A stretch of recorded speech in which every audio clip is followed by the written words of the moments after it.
I fed a starving boy at my diner every night for 8 months. He never told me his name, never asked for anything, just appeared at the same booth after dark, watched everyone else eat, and left before I could ask questions. I thought he was a runaway. I thought I was just being kind. Last Tuesday, 3 black SUVs surrounded my building at 2 in the morning. The men who stepped out wore tactical gear and earpieces, and the one who knocked on my door, calmly, like he had all the time in the world, looked me in the eye and said, "We need the boy. We know you've been hiding him, and you need to understand what he is before this goes any further." He slid a photograph across my counter. In it, a man in ceremonial robes knelt before a throne. Beside the throne stood a child, small, dark-haired, with eyes far too old for his face. I recognized those eyes immediately. "That boy," the man said quietly, "is the last living heir to the Grey Sovereign throne, and someone very powerful wants him dead." Chapter 1. The Boy Who Saved the Food. The summer Nora's diner nearly died. The heat was biblical. Elisa Payne remembered it the way you remember a fever. Not in clear images, but in sensations. The way the asphalt in the parking lot went soft by noon. The way the ceiling fan pushed hot air in slow, useless circles. The way the ice machine gave out for the 3rd time in July, and her boss, Ferdinand Glass, said, "We'll manage," in the tone that meant, "You'll manage." She was 19 and managing everything. Ferdinand owned the diner, but hadn't worked a real shift since his hip replacement the previous winter. He showed up on Tuesdays to check the books, pat her on the shoulder, and tell her she was doing a wonderful job, which was his way of confirming she would keep doing it alone. The other waitress, Brandy Mason, worked mornings. By 4 o'clock, the diner belonged to Elisa. The booths, the grill, the register, and whatever walked through the door. What walked through the door that August was mostly truckers, a few highway families, and the occasional local who couldn't be bothered to cook. What sat on the curb outside, 3 nights running, was a boy. She noticed him the first night by accident. She was wiping down the window table, the one nobody ever chose because it sat directly under the broken air vent, when she saw him through the glass. He was small, maybe 10 or 11, with dark hair that needed cutting and clothes that had given up trying to fit him. He sat on the parking curb with his back straight and his hands folded in his lap, watching the diner door with an expression that wasn't hunger exactly, though hunger was certainly part of it. It was more like calculation, like he was running numbers in his head, measuring something. She went outside on her break and asked if he needed help. He looked at her with eyes that stopped her completely, pale gray, almost silver, with a steadiness in them that had no business belonging to a child, and said nothing. "Are you okay?" she tried. Nothing. "Is someone coming to pick you up?" He held her gaze for 3 full seconds. Then he looked back at the diner door. She went back inside, rattled in a way she couldn't explain. The second night, he was there again. Same curb, same posture. She brought him a cup of water and set it beside him without speaking. He didn't touch it while she watched. But when she glanced out 20 minutes later, the cup was empty, and he was gone. The 3rd night, she made a decision. She was pulling a plate of eggs from the pass-through. A customer had sent them back, barely touched, claiming the yolk was too firm. When she looked out the window and saw him again. Same spot. She watched him for a moment. Watched him watch a family through the glass. A father, a mother, 2 kids splitting a stack of pancakes. Syrup dripping off the edges. His face didn't change. That was the worst part. He'd trained it not to. Elisa picked up the rejected plate, wrapped it in foil, grabbed 2 pieces of toast, and went outside. She set it on the curb beside him without a word. Turned to go back in. "I'm not a charity case." His voice was low, precise, clipped at the edges, like someone had spent time teaching him to speak that way. She turned back. He was staring at the foil package like it had personally offended him. It's a rejected order," she said. "I was going to throw it out." The lie was obvious. She could see him weighing it. "We don't waste food here," she added, which was more honest. "It's a rule." A long pause. The highway noise filled the space between them. Then he picked up the package. She went back inside. She watched through the window. He unwrapped it carefully, ate 2 bites, and then, and this was the part that undid her, he wrapped the rest back up and tucked it inside his jacket. He was saving it. For whom, she didn't know, but he was starving and he was saving it, and something about that particular combination of pride and sacrifice hit her somewhere deep and quiet, in the place where her brother Jonas used to live before the hospital took him. She had a notebook. She'd inherited it from Jonas, who'd kept one like it for years, a small, cloth-covered thing he'd carried in his back pocket and filled with the names and orders of strangers he found interesting. "Everyone who's hungry deserves to be remembered," he used to say. After he died, she'd kept the habit, transferred it to a notebook of her own, and kept writing. That night, she opened it to a fresh page. Boy. No name. Curb outside. Dark hair. Silver eyes. Age. Approximately 10 or 11. Saved the food. She stared at it for a moment. Then she wrote, "Bring more tomorrow." By the end of the first week, he'd moved inside. Not all at once. It happened in stages, the way a wild thing approaches warmth, one increment at a time, always keeping the exit in sight. First the doorway, then the nearest booth, the one closest to the exit. Then, on the 8th night, booth 9, the back corner, gesso walls on 2 sides, clear line of sight to the door. He always sat facing the entrance. She noticed that immediately. She also noticed he never spoke to other customers, never made eye contact with the other staff, and flinched at the sound of the phone ringing, but not at raised voices or breaking dishes. He drank water, but never asked for more. He watched the room like he was memorizing it. And every time she brought him food, always framed as a mistake, a surplus, something that would otherwise go to waste, he ate only what he needed and saved the rest. On the 12th night, she set down a plate of biscuits and gravy and slid into the booth across from him without asking. He went very still. "I'm Elisa," she said. "I work here." He said nothing. "You don't have to talk," she said. "I just thought you should know my name." Since I know your order." The faintest thing moved across his face, not a smile, something quieter. She slid a small notebook across the table, not her main one, a spare, and a pen. "In case you ever want to write something down instead." He looked at the notebook, looked at her, didn't touch it. She got up to take an order from a trucker at the counter. When she came back, the notebook was gone. On the 22nd night, she found a folded piece of paper under the salt shaker at booth 9. He'd already left. She unfolded it, in careful, deliberate handwriting, too neat, too controlled for a child his age, were 4 words. "My name is Kale." She stood there in the empty diner, holding the note, and felt something shift in her chest. Small but real, like a key turning somewhere she hadn't known was locked. She went to her notebook, found his entry, crossed out no name, wrote Kyle, and then, because she had no last name and suspected she wouldn't get one, she left the space beside it blank. For now. She didn't know then what the name meant. Didn't know it was not the name he'd been born with, but the name he'd chosen when the one he was born with became dangerous to carry. She didn't know that 3 cities away people were looking for him. She didn't know that her brother had known this boy's family. She didn't know any of it. She just knew his order. Biscuits and gravy, 2 biscuits saved, and that he sat in booth 9 like the walls were keeping him together. And for now, that was enough. Chapter 2. The rules he lived by.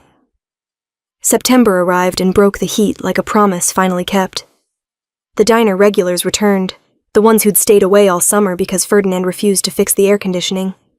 Old Rocco Haney came back to his usual stool at the counter, ordered black coffee and wheat toast, and complained about his knees with the cheerful dedication of a man who had nothing more urgent to do. The highway families thinned out. The truckers stayed because truckers always stayed. Kale stayed too. Elisa had half expected him to disappear when the seasons changed, the way strays sometimes do. There one day, gone the next, leaving nothing but the habit of looking for them. But every night between 8 and 8:30, the bell above the diner door would sound and she would look up and he would be sliding into booth 9 with that careful, economical movement that used no more energy than necessary. She had started cataloging his habits the way Jonas had taught her, not to analyze, just to see. He always sat facing the door. He never removed his jacket inside, even now that the heat had broken. He flinched at sirens, but not at thunder, not at shouting, not at the sound of dishes shattering when Brandy dropped a full tray one Tuesday morning. And the crash brought everyone in the diner to attention. Cale, who had been nursing a glass of water at booth 9, simply looked up, assessed, and looked back down. He was afraid of organized pursuit, not chaos. She wrote that in the notebook without fully understanding why it felt important. He watched exits, said to every time a new customer entered, his eyes went to the door first, then swept the room in a pattern, left wall, right wall, counter, kitchen pass-through, before settling. It took him less than 3 seconds. She timed it once. He ate only what he needed and saved the rest, but the saving had changed. In the first weeks, he'd tucked the food into his jacket. Now he didn't, which meant either he was no longer sharing it with someone, or that someone was no longer there to share with. She didn't ask. The question felt like touching something bruised. He never wasted water, not one drop. And he had begun, cautiously and without acknowledgement, to use the spare notebook she'd given him. She discovered this by accident. 3 weeks after she'd slid it across the table, she found it tucked behind the napkin holder at booth 9. He must have forgotten it, or perhaps left it deliberately. She was never sure. She picked it up, intending to set it aside for him, and it fell open. The pages were dense with small, precise handwriting. Not diary entries, not drawings, calculations. Column after column of numbers, dates, quantities, what appeared to be inventory records. Food costs, she realized slowly. He had been tracking what she gave him against what he estimated the diner's margin could absorb without Ferdinand noticing a discrepancy. He'd been calculating the exact point at which her kindness would become a liability for her. He was 11 years old. She stood there for a long moment, holding the notebook, feeling something that wasn't quite sadness, but lived in the same neighborhood. She put it back exactly as she'd found it. When he came in that night, she said nothing about it. But from that point on, she started building the discrepancies into the books herself, phantom waste, over-ordered stock, so that if Ferdinand ever looked, the numbers would hold. She wasn't sure why she was protecting the calculations of a child who was already protecting her. It just seemed like the right thing to do. It was mid-September when she saw the scar. He'd reached across the table for the salt shaker, an ordinary movement, unhurried, and his jacket sleeve pulled back 2 inches. On the inside of his left wrist, stark against pale skin, was a mark. Not a burn, not an accident. It was too deliberate for that. A geometric shape, a circle, divided into sections, with what looked like a crown or stylized animal at its center. He saw her looking. His hand went back to his side. The sleeve dropped. Neither of them spoke. She went back to the counter, picked up a coffee pot, refilled Rocco's cup, listened to him explain that his left knee was specifically worse than his right knee, and that this indicated a change in the weather. She said, in the appropriate places.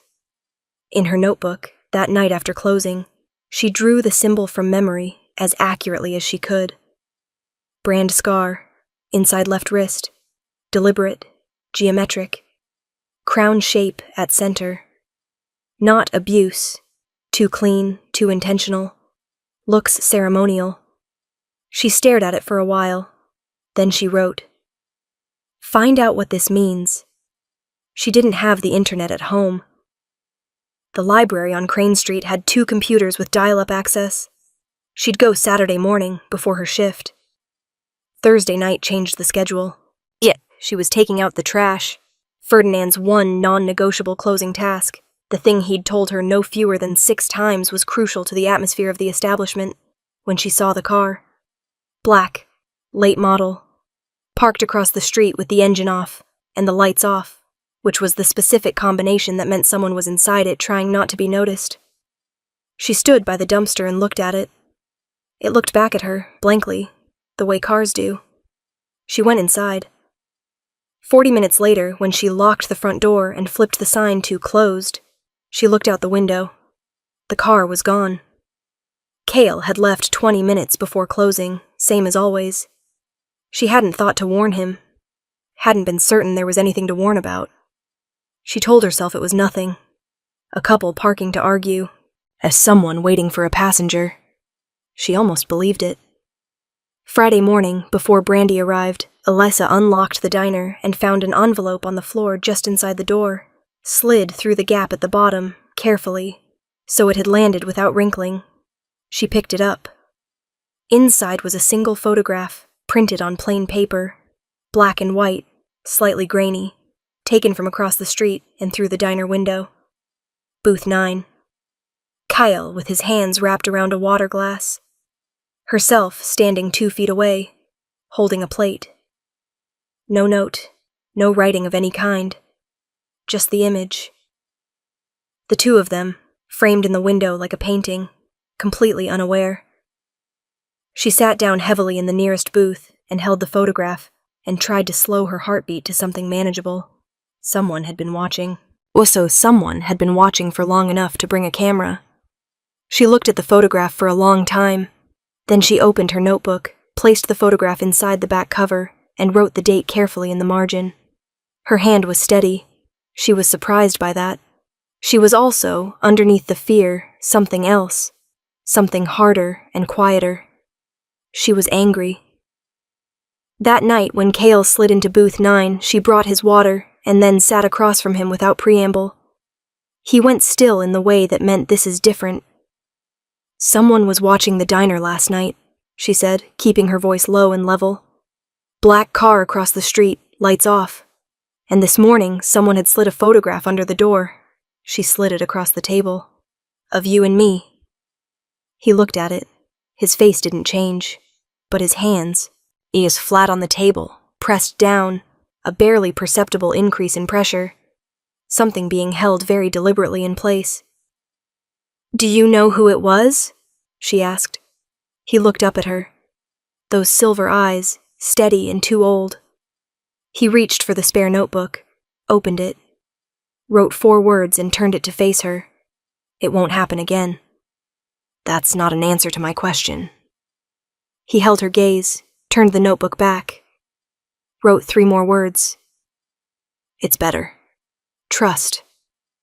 She stared at it, the word trust in a child's deliberate handwriting, offered like a coin he wasn't certain she'd accept.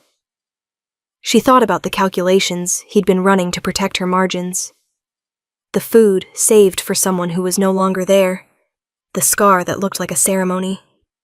She thought about Jonas, who used to say that people worth knowing are the ones who protect you before you think to ask for it.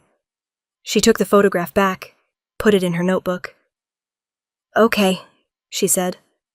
She got up and brought him his food. Behind her, so quiet she almost missed it beneath the hum of the ceiling fan, she heard him exhale, slow and careful, like something that had been braced for a long time finally, briefly, resting. She didn't turn around. She just wrote it down later. Cale. Booth 9. Biscuits and gravy. Trusts me with the parts he can't say. I think I trust him back. Chapter 3. What the Storm Brought. The call came on a Wednesday. Elisa was behind the counter running the end-of-night numbers when her phone buzzed against the register, an unknown number which she normally ignored. Something made her answer. Silence on the other end. Then a woman's voice, low and precise. The boy in your diner. Stop feeding him. The line went dead. She stood holding the phone for a long moment. The ceiling fan turned. The ice machine hummed. Through the window, the parking lot sat empty and orange under the sodium lights. She put the phone down, picked up her notebook, wrote the time, the date, and unknown caller. Female voice, educated accent. Said to stop feeding Kale. Hung up immediately. Then she went to the kitchen and made sure there was enough biscuit mix for tomorrow. 3 nights later, the storm came. It arrived the way serious weather always did in that part of the state, without much warning and with complete commitment. By 8 o'clock, the sky had gone the color of a bruise, and the wind was moving the oak tree in the far corner of the parking lot in long, slow arcs. By 8:30, the rain was hitting the windows sideways. Only 2 customers remained, a trucker named Solomon Hess, who'd been nursing the same cup of coffee for an hour, reading a paperback with a broken spine, and an older woman, Dorothy McDonald, who came in every Wednesday and Friday for pie, and stayed until Elisa gently indicated it was closing time. Dorothy was a widow. She came for the company more than the pie. Kale hadn't arrived yet. By 8:45, Elisa was watching the door. By 9, the trucker had settled his bill and left, pulling his collar up against the rain. Dorothy lingered over her last bite of apple pie, describing her late husband's opinion of thunderstorms, which had apparently been strongly negative. At 9:15, Elisa saw them. Through the rain-streaked side window, in the narrow alley that ran between the diner and the insurance office next door, movement. 2 shapes, 1 small. "Dorothy," she said, keeping her voice even, "let me pack the rest of that pie for you. On the house." Dorothy beamed. "You're such a sweet girl." Elisa boxed the pie, walked Dorothy to the door, watched her get safely into her car. The moment the taillights disappeared, she went to the back of the diner, through the kitchen, and out the rear door into the rain. The alley ran the length of both buildings and opened at the far end onto a service road. Now it was poorly lit. 1 working fixture above the diner's back door, 1 dead bulb further down, and the rain turned everything beyond 10 feet into gray noise. She heard them before she saw them clearly. "Told you the storm makes it worse." A man's voice, low and controlled, with the flat authority of someone accustomed to being obeyed. "You feel it building. You need to get ahead of it." "I am ahead of it," Kale's voice, the first time she'd heard it in weeks, and it cracked slightly on the last word in a way that told her he was lying. "You're not. Look at your hands." A pause. "Kale." "I said I'm fine."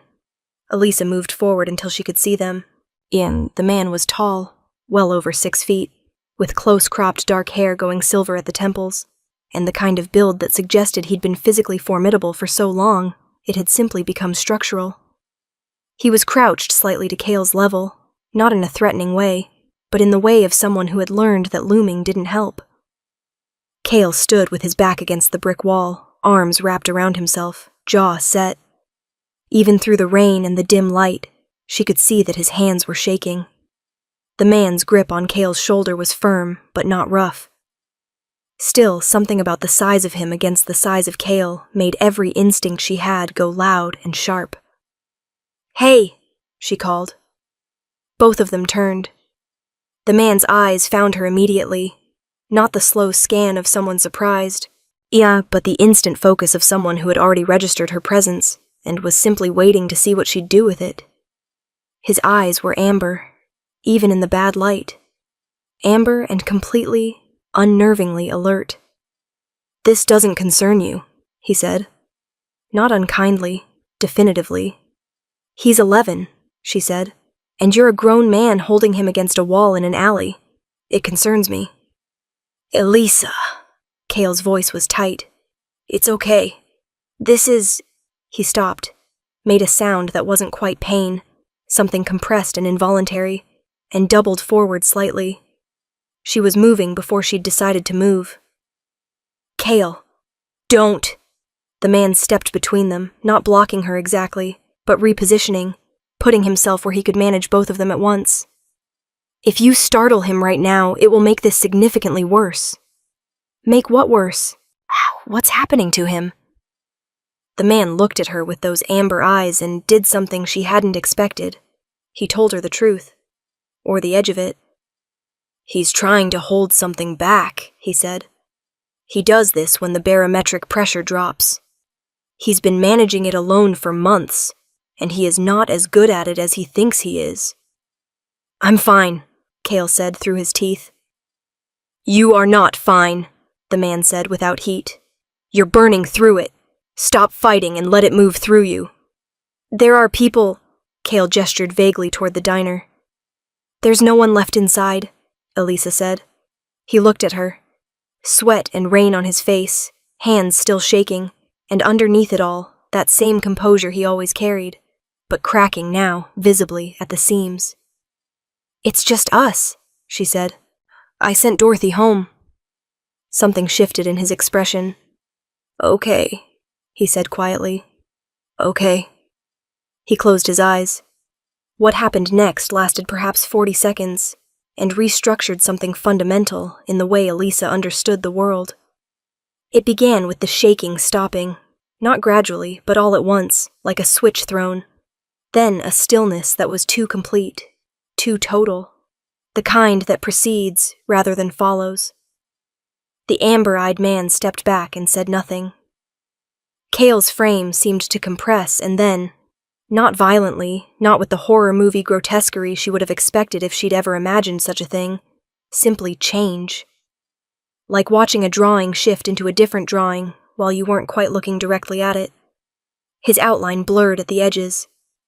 The jacket, the two large clothes, gone or around him. She couldn't quite track it. Where Cale had been standing, a wolf sat in the rain. Small, dark-furred, silver-eyed. The same eyes. She recognized them without question. Silence. The wolf looked at her. She looked at the wolf. Her back found the opposite wall. She was not aware of having moved. Breathe, the man said to her this time. She breathed. The wolf, Cale, sat very still, rain running off his fur, watching her with an expression that was so recognizably his, so precisely that careful, waiting quality she'd seen across Booth 9 for months, that the impossible thing in front of her became briefly, absurdly, manageable. How long has he... she started. Always, the man said simply. And you're... his uncle, Wes Vincent. He said it like it cost him something to offer it. I've been looking for him for 4 months. She stared at the wolf. He didn't tell me. He couldn't. A pause. He trusted you with what he could. It took another 10 minutes for Cale to shift back. When he did, he was shaking again. Differently now, the deep muscle trembling of something spent, and he sat down heavily on an overturned milk crate and put his face in his hands. Elisa went inside, came back with a blanket from the lost and found box and a plate of biscuits. She set both down beside him without a word. He looked up at her. His eyes were back to silver, human, exhausted, and braced for something. Disgust, she realized. He was braced for her disgust. Kitchen mistake, she said. Shame to waste them. His face did something complicated. He pulled the blanket around his shoulders and picked up a biscuit. Wes watched this exchange with an expression she couldn't fully read. Something between relief and the particular pain of witnessing something you've wanted badly for someone you love. He needs to come with me, Wes said. Properly, this time. There are people looking for him, and they're not careful people. Elisa looked at Cale. Is that what you want? The question clearly surprised Wes. Cale was quiet for a moment, then he nodded, once. Okay, Elisa said. She went back inside to the light and the hum of the ice machine and the notebook on the counter. She opened it to his page. Cale, Booth 9. She paused, then wrote, He's a wolf. His uncle found him. He's leaving. He ate the biscuits first. Chapter 4. A name, a scar, and a lie. Wes gave her one night. He said it plainly. She, standing in the alley with the rain thinning to a drizzle around them. He would come back tomorrow at closing time, and Cale would leave with him. There were arrangements to make. Safe passage to organize. He said these things with the clipped efficiency of someone managing logistics, not emotions. Which she suspected was how he managed most things. Cale said nothing during this. He sat on the milk crate with the blanket around his shoulders and ate biscuits and watched his uncle with the careful neutrality of someone who had learned that objecting was less useful than observing. When Wes left, disappearing into the service road with a silence that seemed deliberate, Elisa looked at Cale. "You have tonight," she said. "Come inside." She locked the front door, flipped the sign, and made hot chocolate from the packet mix they kept behind the counter for the rare customer who asked. She set a mug in front of him at booth 9 and slid in across from him, and for a while neither of them said anything. The storm had gentled to a steady, quiet rain. The diner felt smaller in the good way, the way it did after closing when it belonged only to whoever was still in it. Cale wrapped both hands around the mug. His hands had stopped shaking. She opened the spare notebook, his notebook, though she'd never called it that, and set it on the table between them with a pen. "I have questions," she said. "You don't have to answer all of them, but I'd like to ask." He looked at the notebook, then at her. He nodded. "Your name," she said. "Cale isn't the name you were born with, is it?" A long pause. Then he picked up the pen. "No." "The name you were born with. Is it dangerous to use?" He considered the word dangerous with the seriousness it deserved. "Yes." "Okay." She folded her hands on the table. "The scar on your wrist. I saw it in September. I drew it from memory." She opened her own notebook, found the page, turned it to face him. He looked at her drawing for a long moment. Something moved behind his eyes, not surprise exactly, more like the recognition of something inevitable. He set down the pen, pulled his sleeve back, held his wrist across the table so she could see it properly. Up close, the mark was more intricate than she'd been able to capture from a glimpse. The circle was divided into 6 sections, each containing a small symbol she couldn't read. At the center, what she'd taken for a crown was actually an animal. A wolf, she understood now, rearing up on its hind legs, head raised. "What does it mean?" she asked. He picked up the pen, took a long time with the answer, which told her it was complicated. "It means I belong to something, whether I want to or not." "The wolf inside the circle," she said. "Is that your pack?" "My bloodline." He paused, added, "My father's." "And your father—" He put the pen down, just once, briefly, flat on the table. The punctuation of someone who had reached the edge of a door they weren't ready to open. She nodded. "Okay, not that one." She reached across and turned her notebook to a fresh page. Then she did something she hadn't planned to do. She started reading to him, not her entries about him. The others, the strangers. Rocco Haney, counterstool, black coffee, wheat toast. Al came in every morning for 11 years, and never once ordered anything different until the Tuesday after his wife's funeral, when he ordered a slice of lemon meringue pie and ate it in complete silence. Cale listened. Solomon Hess, booth 4. Double stack, extra syrup. Trucker out of Memphis. Carries a photograph of twin daughters in his shirt pocket. Shows it to anyone who asks about his family, and some who don't. Dorothy McDonald, booth 2. Apple pie. Every Wednesday and Friday. She was a school teacher for 31 years. She comes in because the house is quiet now. She read 6 entries. 7. She watched his face as she read, watched the careful composure soften, incrementally, the way ice doesn't melt all at once but loses its certainty first at the edges. When she stopped, he was quiet for a moment. Then he picked up the pen. You remember all of them." "My brother taught me to," she said. "He said everyone who's hungry deserves to be remembered, not just for the food, for being there." Cale looked at that for a moment. "Where is your brother now?" The question was gentle. She suspected he already knew the shape of the answer from the way she'd spoken about Jonas in past tense without realizing it. "He died," she said, 14 months ago. He was sick for a long time." She paused. "He left me his debt and his notebook and that habit of writing things down, which is more than most people leave." Cale wrote, "I'm sorry." Then, after a pause, he wrote something else. Turned the notebook slowly. My parents died too. I was there. She held the weight of that sentence with both hands, metaphorically. Didn't flinch from it. Didn't rush to fill the space it left with comfort, because comfort offered too quickly was just another way of asking someone to be done grieving.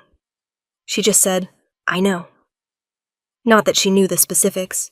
She knew the shape, the before and after of it, the way the world reorganized itself around a loss, whether you were ready or not. He nodded once, precisely.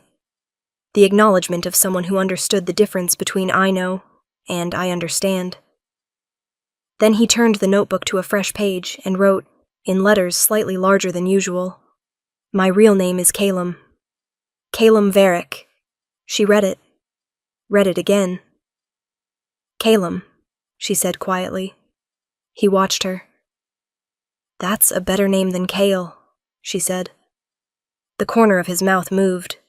Almost. Don't tell anyone. Obviously, she said. She made him eat a proper meal after that. Scrambled eggs. She ate toast, the last of the sausage from the prep line. He ate all of it and didn't save any, which she noticed. Which meant whoever he'd been saving food for in those early weeks was someone he no longer had access to.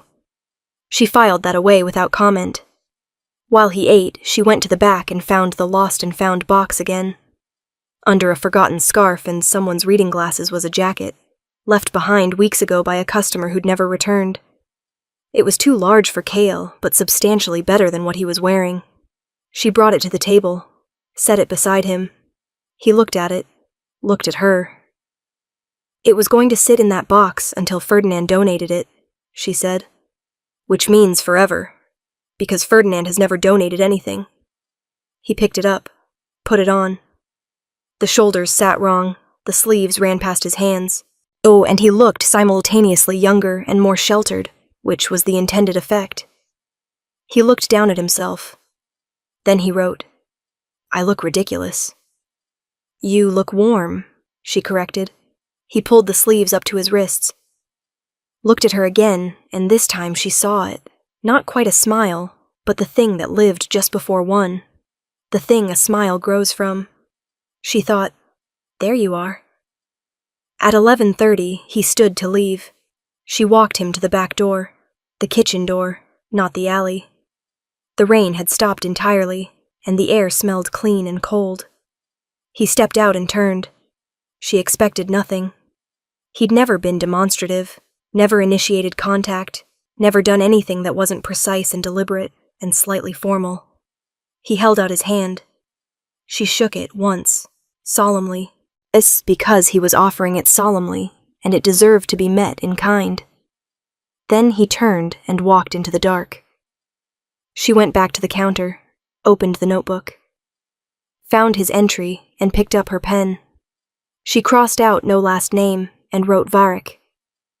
Then she sat for a while in the empty diner under the slow ceiling fan, thinking about a boy named Calum who held out his hand like a promise and walked away into the dark with a too large jacket and a name too dangerous to say, and below his entry, in her careful handwriting. He told me his real name tonight. I think that cost him something significant. I don't intend to waste it. The next morning, she went to the library on Crane Street and sat down at one of the two computers with dial-up access and typed the word Varick into the search engine. The results loaded slowly, line by line.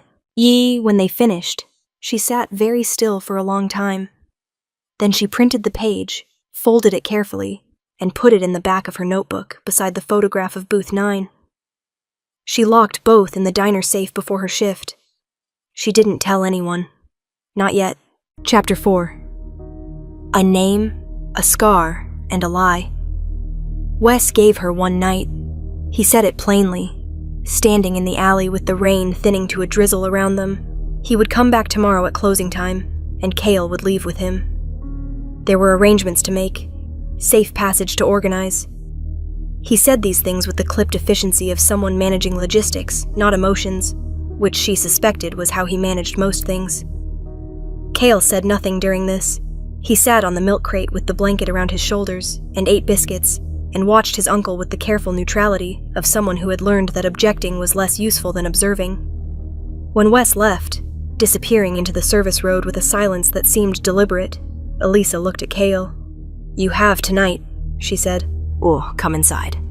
She locked the front door, flipped the sign, and made hot chocolate from the packet mix they kept behind the counter for the rare customer who asked. She set a mug in front of him at booth 9 and slid in across from him, and for a while, neither of them said anything. The storm had gentled to a steady, quiet rain. The diner felt smaller in the good way, the way it did after closing when it belonged only to whoever was still in it. Cale wrapped both hands around the mug.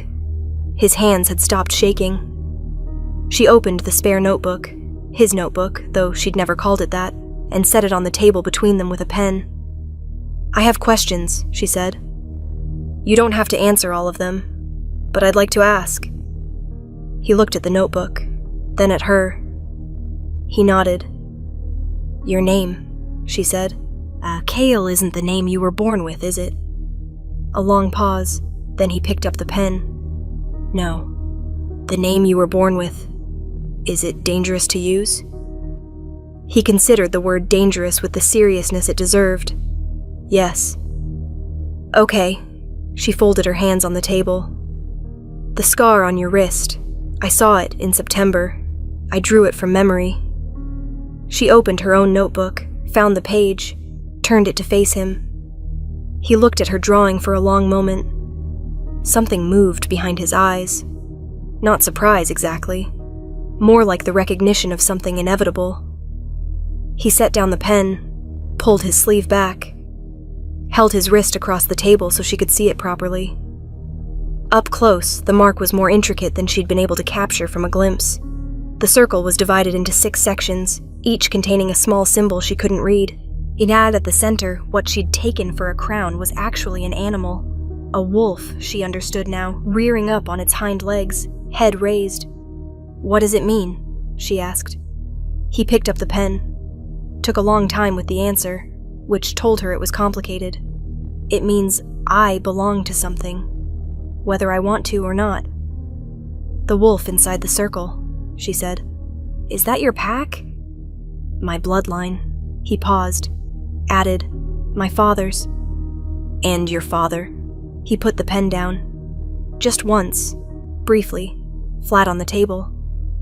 The punctuation of someone who had reached the edge of a door they weren't ready to open. She nodded. "Okay, not that one." She reached across and turned her notebook to a fresh page. Then she did something she hadn't planned to do. She started reading to him. Not her entries about him. The others, the strangers. Rocco Haney, counterstool, black coffee, wheat toast. Came in every morning for 11 years, and never once ordered anything different until the Tuesday after his wife's funeral, when he ordered a slice of lemon meringue pie and ate it in complete silence. Cale listened.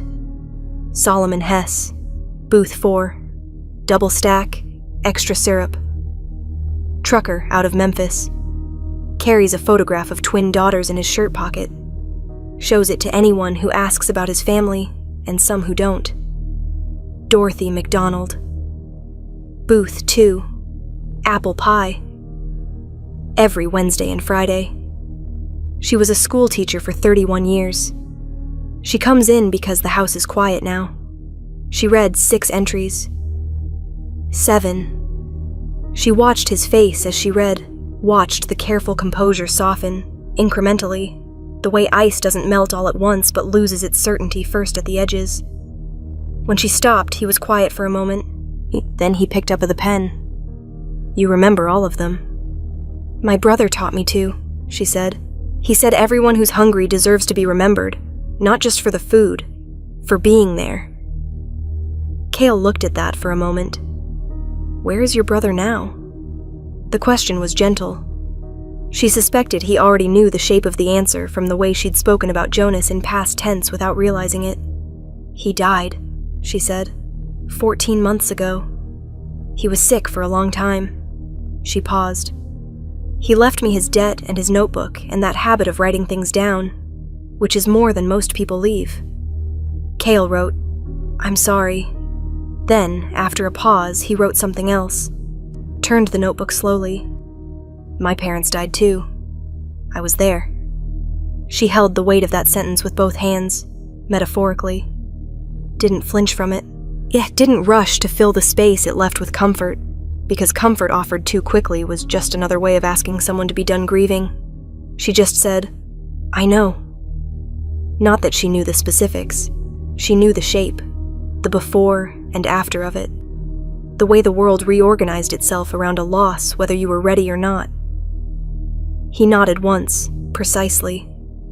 The acknowledgement of someone who understood the difference between I know and I understand.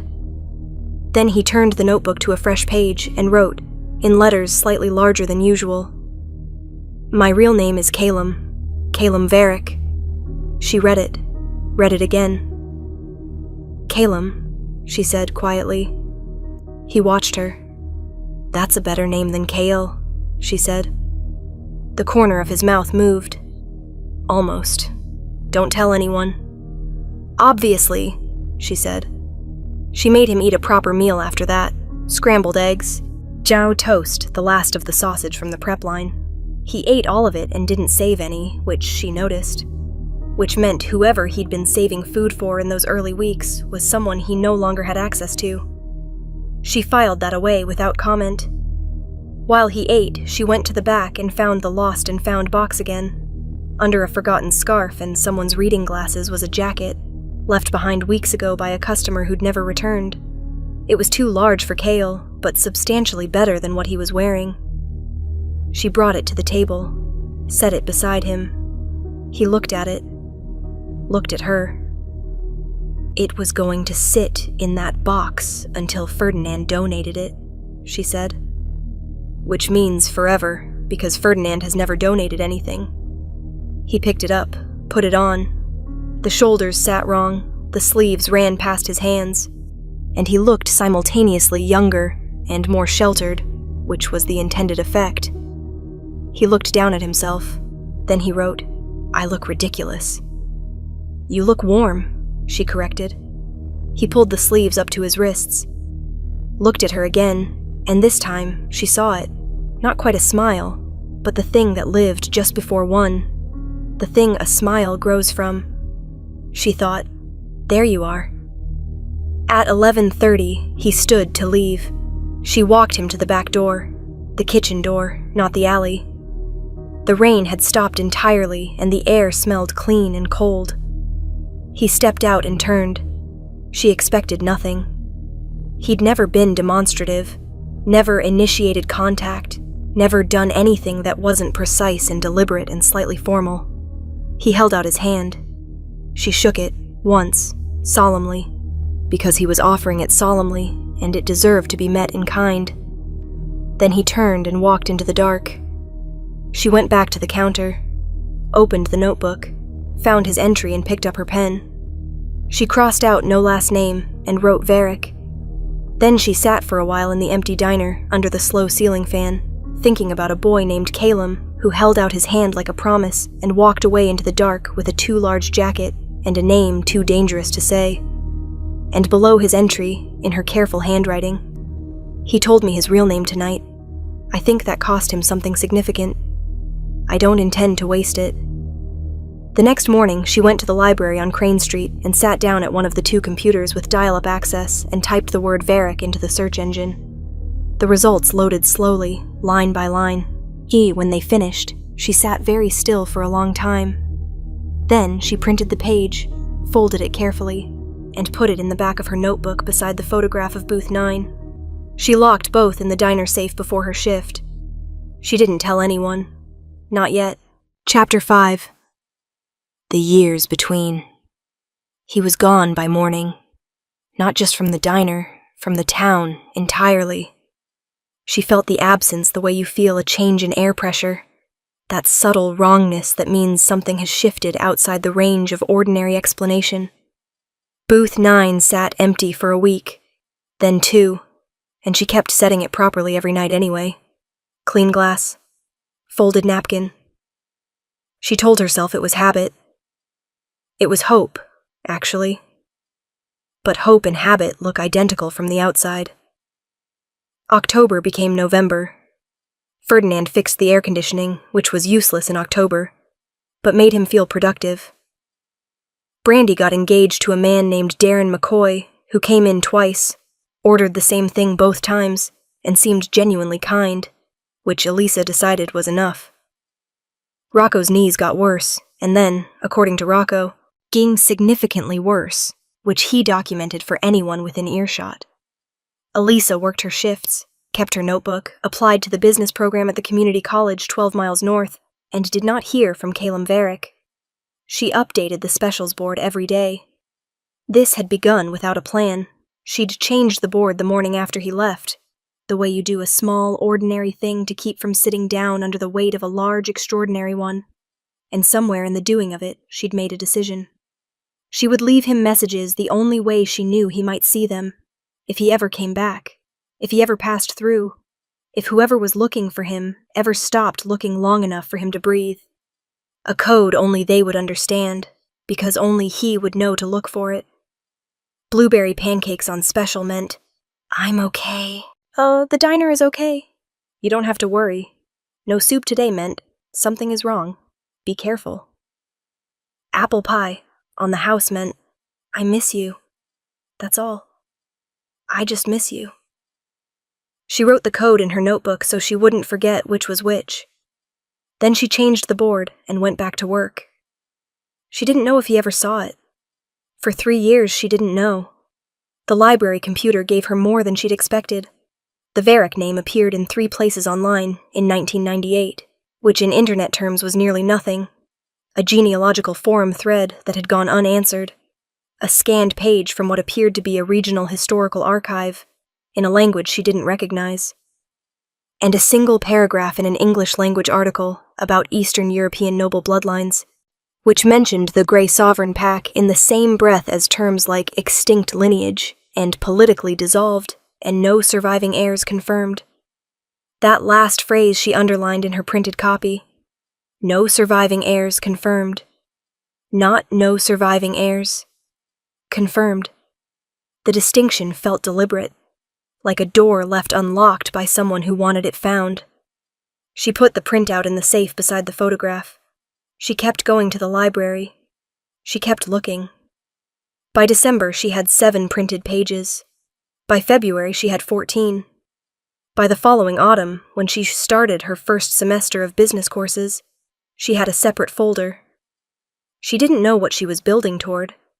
She just knew Jonas had taught her that information was only wasted when you stopped paying attention to it, and she had stopped doing a great many things in her life before they were finished, and she was tired of that particular habit. The anonymous donation arrived in March of the 2nd year. She found it in the form of a cashier's check in an envelope slid under the front door.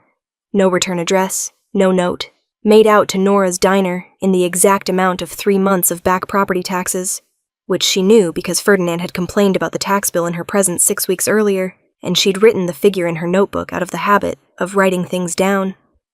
Ferdinand, when she showed him, looked at it for a long time. Then he said, "Must be an admirer," with the satisfaction of a man who assumed all good things were ultimately directed at him. Elisa put the envelope in the safe. She was fairly certain she knew who it was from. She changed the board that afternoon. Apple pie on the house.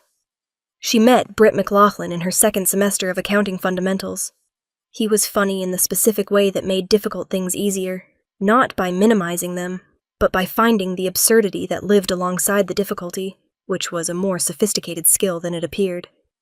He was studying civil engineering and was, by his own admission, catastrophically bad at accounting, which was why he was in the class twice. He borrowed her notes after the 3rd lecture and returned them with a coffee stain and a genuine apology, and an offer to buy her dinner as compensation. She said yes because she was tired of eating alone, and he seemed safe, which she recognized was not the most romantic reason to say yes to dinner, but was at least an honest one. By spring, he was her boyfriend. By summer, she had told him about Jonas, which was the test she applied to people without telling them it was a test, whether they could hear about her brother without trying to fix the fact of him being gone. Britt listened and said, He sounds like someone worth knowing, which was exactly the right thing to say. She didn't tell him about Calum, not because she was hiding it. She thought about it several times, sitting across from Britt at the small table in his apartment, or walking back from campus in the early dark of November. She thought about how to explain it. There was a boy who came to the diner. He turned out to be a werewolf, and also the heir to a supernatural monarchy. And his real name is a secret, and I keep his messages in a locked safe, and I change a specials board every day in case he's watching. She could not locate the version of this story that didn't end with Britt looking at her with careful, gentle concern. So she kept it where it lived. In the notebook, in the safe, in the part of herself she'd sectioned off and labeled Jonas's work, still in progress. She graduated her 2-year program with honors in the spring of the 3rd year. Ferdinand gave her a card with $20 in it and told her she was the best thing that had ever happened to the diner, which was probably true, and probably insufficient, but came from a real place, so she thanked him properly. Rocco cheered when she told him, which involved him standing up from the counter stool and nearly losing his balance, which he blamed immediately on his knees. She changed the board the morning of graduation. Blueberry pancakes on special. It was late October of the 3rd year when she found the page. She'd been reorganizing the safe. The folder of printed pages had outgrown its original capacity, and she was transferring everything to a proper binder when she found it tucked inside the back cover of Jonas's original notebook. A page she'd never reached because she'd always written from the front, working forward.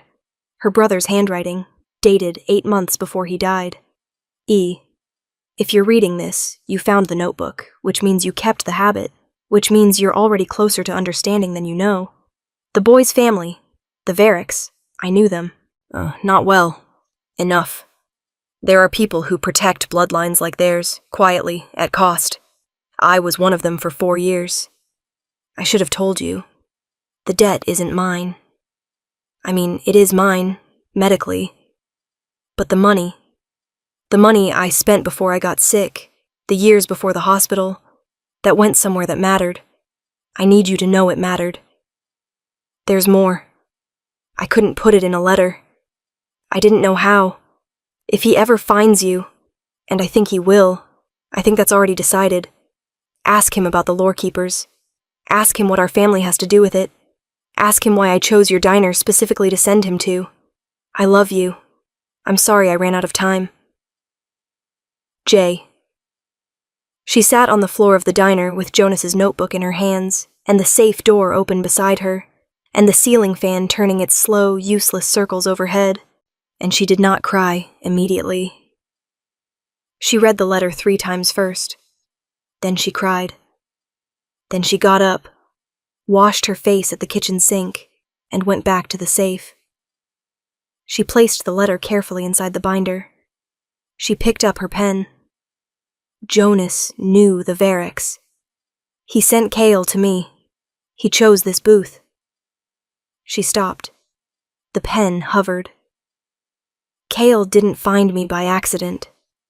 None of this was an accident. She put the pen down, picked up her phone, changed the board mentally. It was too late to change it physically, nearly midnight. Tomorrow she would put up apple pie on the house. Tomorrow she would also start looking for whatever a lore keeper was. She was closing up alone 3 weeks later, November, deep and cold outside, when she heard it. 3 short knocks on the back door. She went still. 3 short knocks. The signal.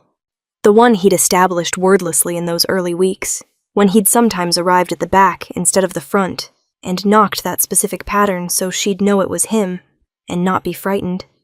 She hadn't heard it in 3 years. Her hands were completely steady as she walked to the back door. She noticed that about herself with some detachment, the steadiness. Jonas would have said it meant she'd been ready longer than she knew. She opened the door. The boy was gone. In his place stood someone who was unmistakably, heartbreakingly, still Kyle. The same silver eyes, the same quality of attention, the same particular stillness, but assembled now into someone entirely different in scale.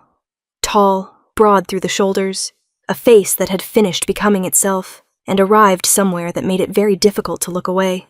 Yet he was also, she noticed, bleeding slightly above his left eyebrow. He looked at her. She looked at him. "You kept the board," he said.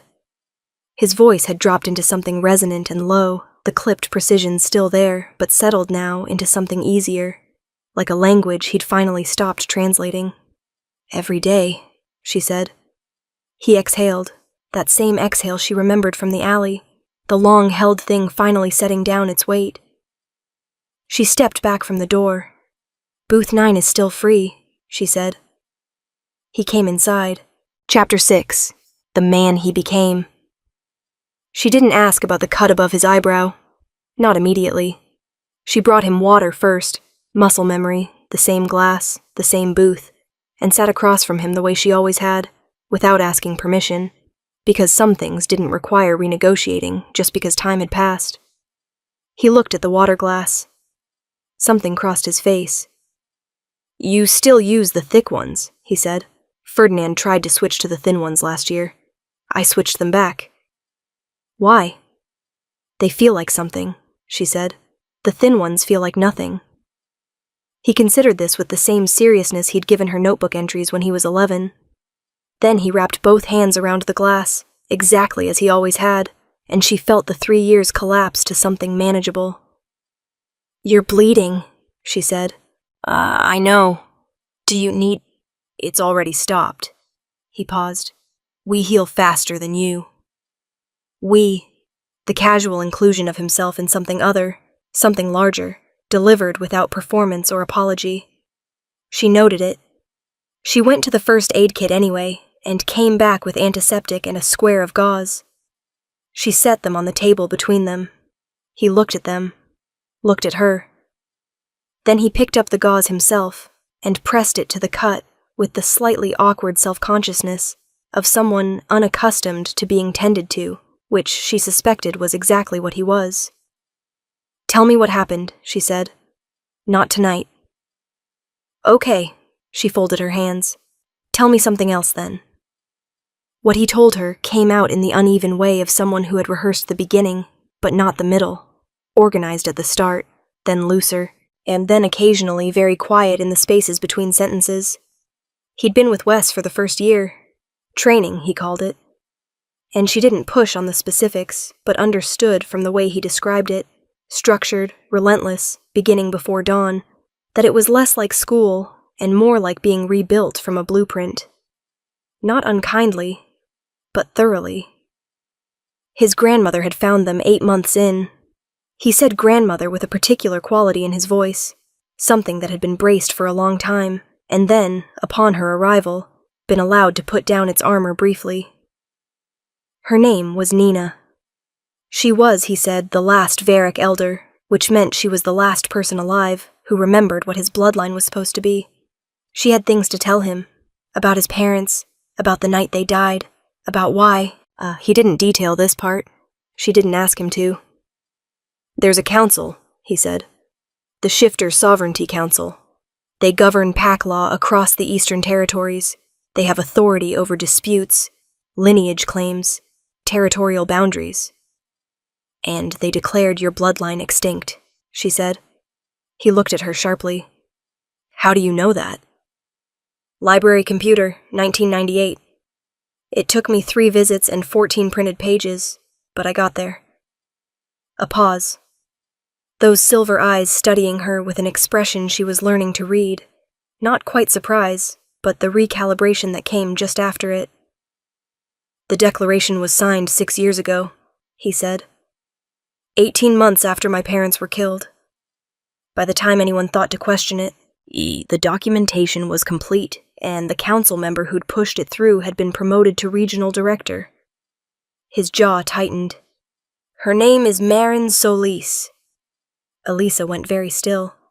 She stood, crossed to the counter where her notebook sat, brought it back to the booth and opened it, flipping back through years of entries, past Rocco, past Dorothy, past the trucker with the daughter's photograph, until she found it.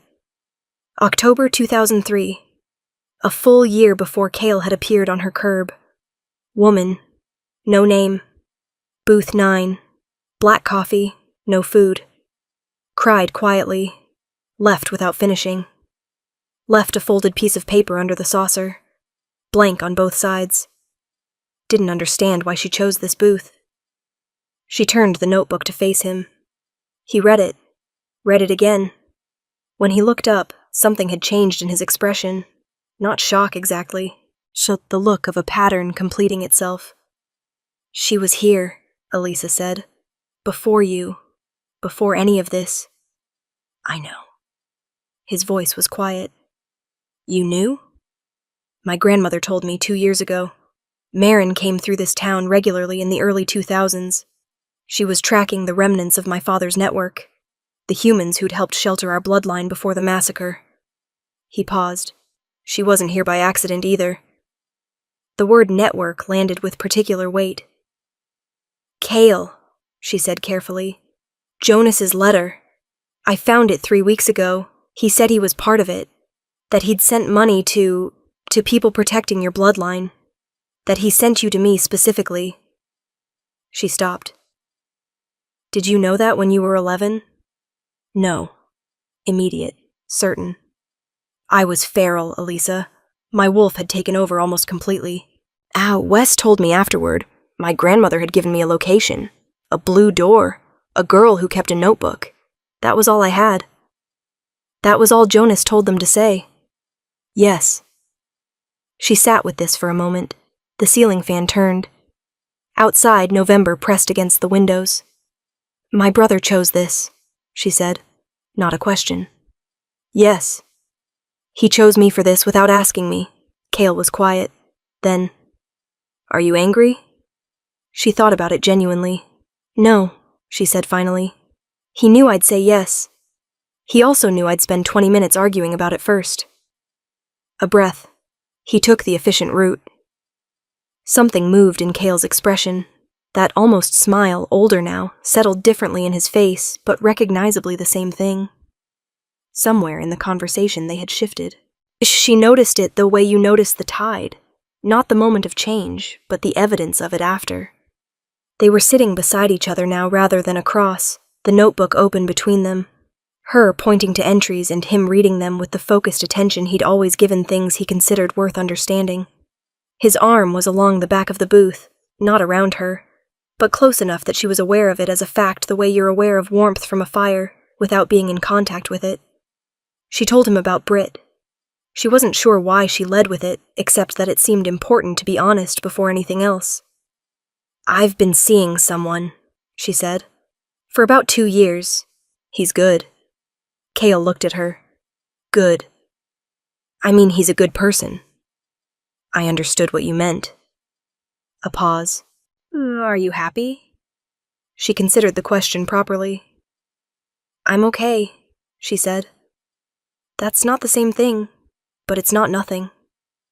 He nodded once, looking at the notebook. I'm not telling you that to, she started. I know why you told me, he said quietly.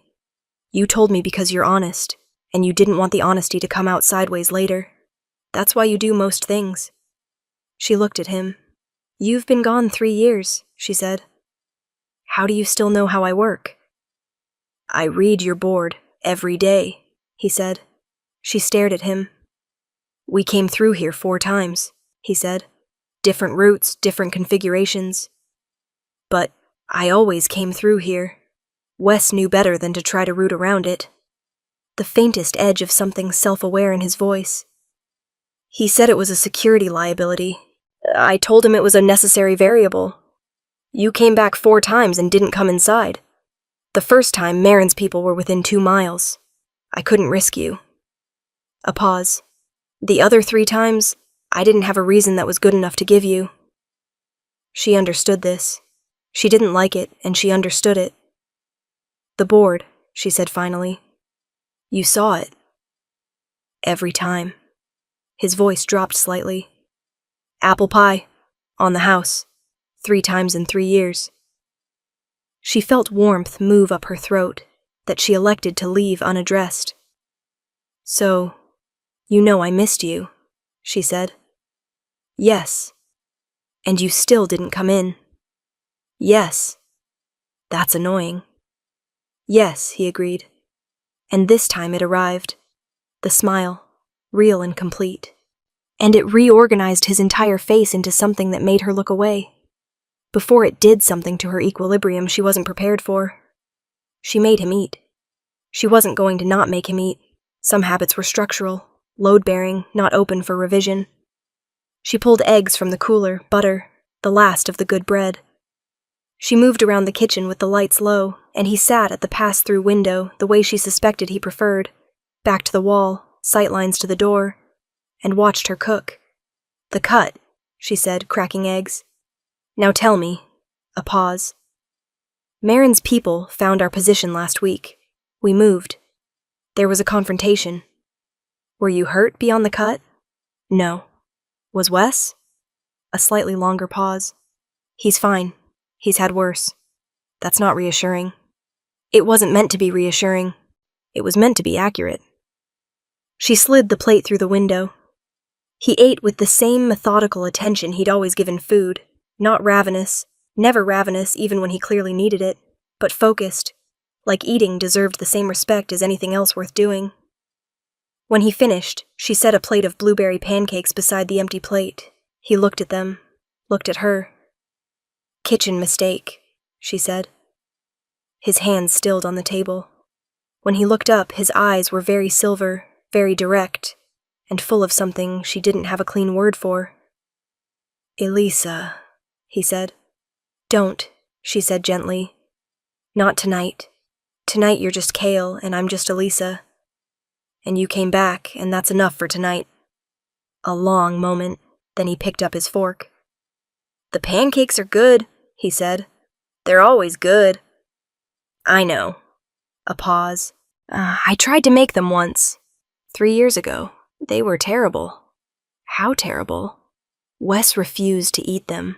Wes eats everything." She laughed, real and sudden, the kind that catches you off guard. He watched her laugh with an expression of such open, unguarded warmth that she was grateful she was looking away when she registered it. At midnight, she opened the safe. She pulled out the binder, the folder, the photograph from the first year. She placed Jonas's letter on the table between them. He read it without touching it. When he finished, he was quiet for a long time. "He said to ask you about the lore keepers," she said. "He said to ask what our family has to do with it." Kale looked up from the letter. "There's a second notebook," he said. His voice was careful, precise. The voice he used when the words needed to land exactly right. She stared at him. "What?" "Your brother left a second notebook, with my grandmother for safekeeping." He held her gaze. "It's about you, Elisa, not the Vareks. You." The diner was very quiet. "Tell me," she said. He leaned forward. The overhead light caught the mark on his wrist, the crowned wolf in its circle, and for a moment she saw it differently, not as something he'd been branded with, as something that matched. "From the beginning," he said. "I'll tell you everything. But first," he reached under the table and placed something on it. A second notebook, cloth-covered, older than hers, the pages swollen slightly with years. "Read the last entry, then I'll explain." She reached for it with steady hands. She opened it. She read, Chapter 7, The Price of Knowing. The last entry in Jonas's second notebook was dated 3 days before he died. The handwriting was different from the first notebook, looser, the letters listing slightly to the right, the pressure uneven in the way of someone writing through exhaustion or medication, or both. But it was unmistakably Jonas. She would have known his handwriting in any condition. I couldn't tell you while I was alive, because you would have tried to carry it immediately, and it would have broken you before you were strong enough for the weight of it. You needed time to become who you already were becoming. You needed the diner, and the notebook, and the years of paying attention to people nobody else bothered to see. What I'm going to tell you is going to sound impossible. It's not. I've spent 4 years confirming every piece of it, and I am the least credulous person either of us knows, so take that for what it's worth. Lore keepers are human. That's the first thing. They exist inside the shifter world, but they're not shifters. There's something older. Before packs had written records, before territorial law, before councils, there were humans who bonded to pack bloodlines and became living repositories of pack memory. Not metaphorically, literally. They carry it in their blood, across generations, whether they know it or not. The bond is selective. A lore keeper doesn't choose a pack. The pack's ancestral memory chooses them, usually in childhood, usually through an act of significant compassion toward a pack member in need. Do you understand what I'm telling you? You fed that boy. You wrote his name down. You locked it in your safe. The bond chose you the night you brought him biscuits in the rain. Our mother wasn't in a car accident. She ran. She'd been a lore keeper her whole life without knowing it, bonded to a bloodline that no longer existed, carrying memory that had nowhere to go, and the weight of it made her someone she didn't want to be. She left because she thought distance would sever it. It didn't. It never does. I found her, 2 years before I got sick. She's alive. She's in a place called Vern, in the Northern Territories, and she's been waiting for the bloodline to resurface so the memory can transfer, and she can finally be free of it. When it transfers to you, and it will, it has already begun, she'll be free. I'm sorry I ran out of time to tell you in person. I'm sorry for a lot of things. The debt is real, but the money was worth it. You'll understand why when you see the whole picture. Keep the notebook. Keep paying attention. You were always the bravest of us, Jay. She read it twice. Then she set it down on the table and put both palms flat against the surface, the way you brace against something moving, and looked at the grain of the formica and breathed. Cale said nothing. He understood, she thought, the difference between silence that abandons and silence that holds. After a while, she said, "My mother is alive." "Yes. You knew." "My grandmother told me when I was 17. His voice was even and careful. "She'd been in contact with your mother for years. Your mother found Nina after Jonas found our network. She came looking for context for what she was carrying." "You've known for 6 years." She kept her voice steady with some effort. "That my mother was alive?" "Yes. And you didn't tell me." "No." She looked up. His eyes were on her, direct and unflinching. Not braced exactly, but prepared. The posture of someone who has decided to accept what's coming because they've determined it's deserved. "Why?" she said. "Because when I read your notebook entries, the ones about Jonas's debt, about working double shifts, about building your savings dollar by dollar, I understood that if I told you your mother was alive before you knew what you were, you would have gone to find her immediately. You would have made it about her freedom rather than your own understanding." A pause. "Gee, and because I wanted you to choose this knowing what it was, not because your mother needed releasing, because you understood what it meant for you." She sat with this for a long moment. It was, she thought, an extraordinarily well-reasoned reason to withhold something important from someone. It was also, she thought, going to take her some time to fully forgive. "That was not your decision to make," she said. "I know. It was wrong. I know. I'm angry. I know." His voice didn't change. "You're allowed to be." She breathed out through her nose, picked up the notebook, put it down again. "The bond," she said. "What does it actually mean? Practically?"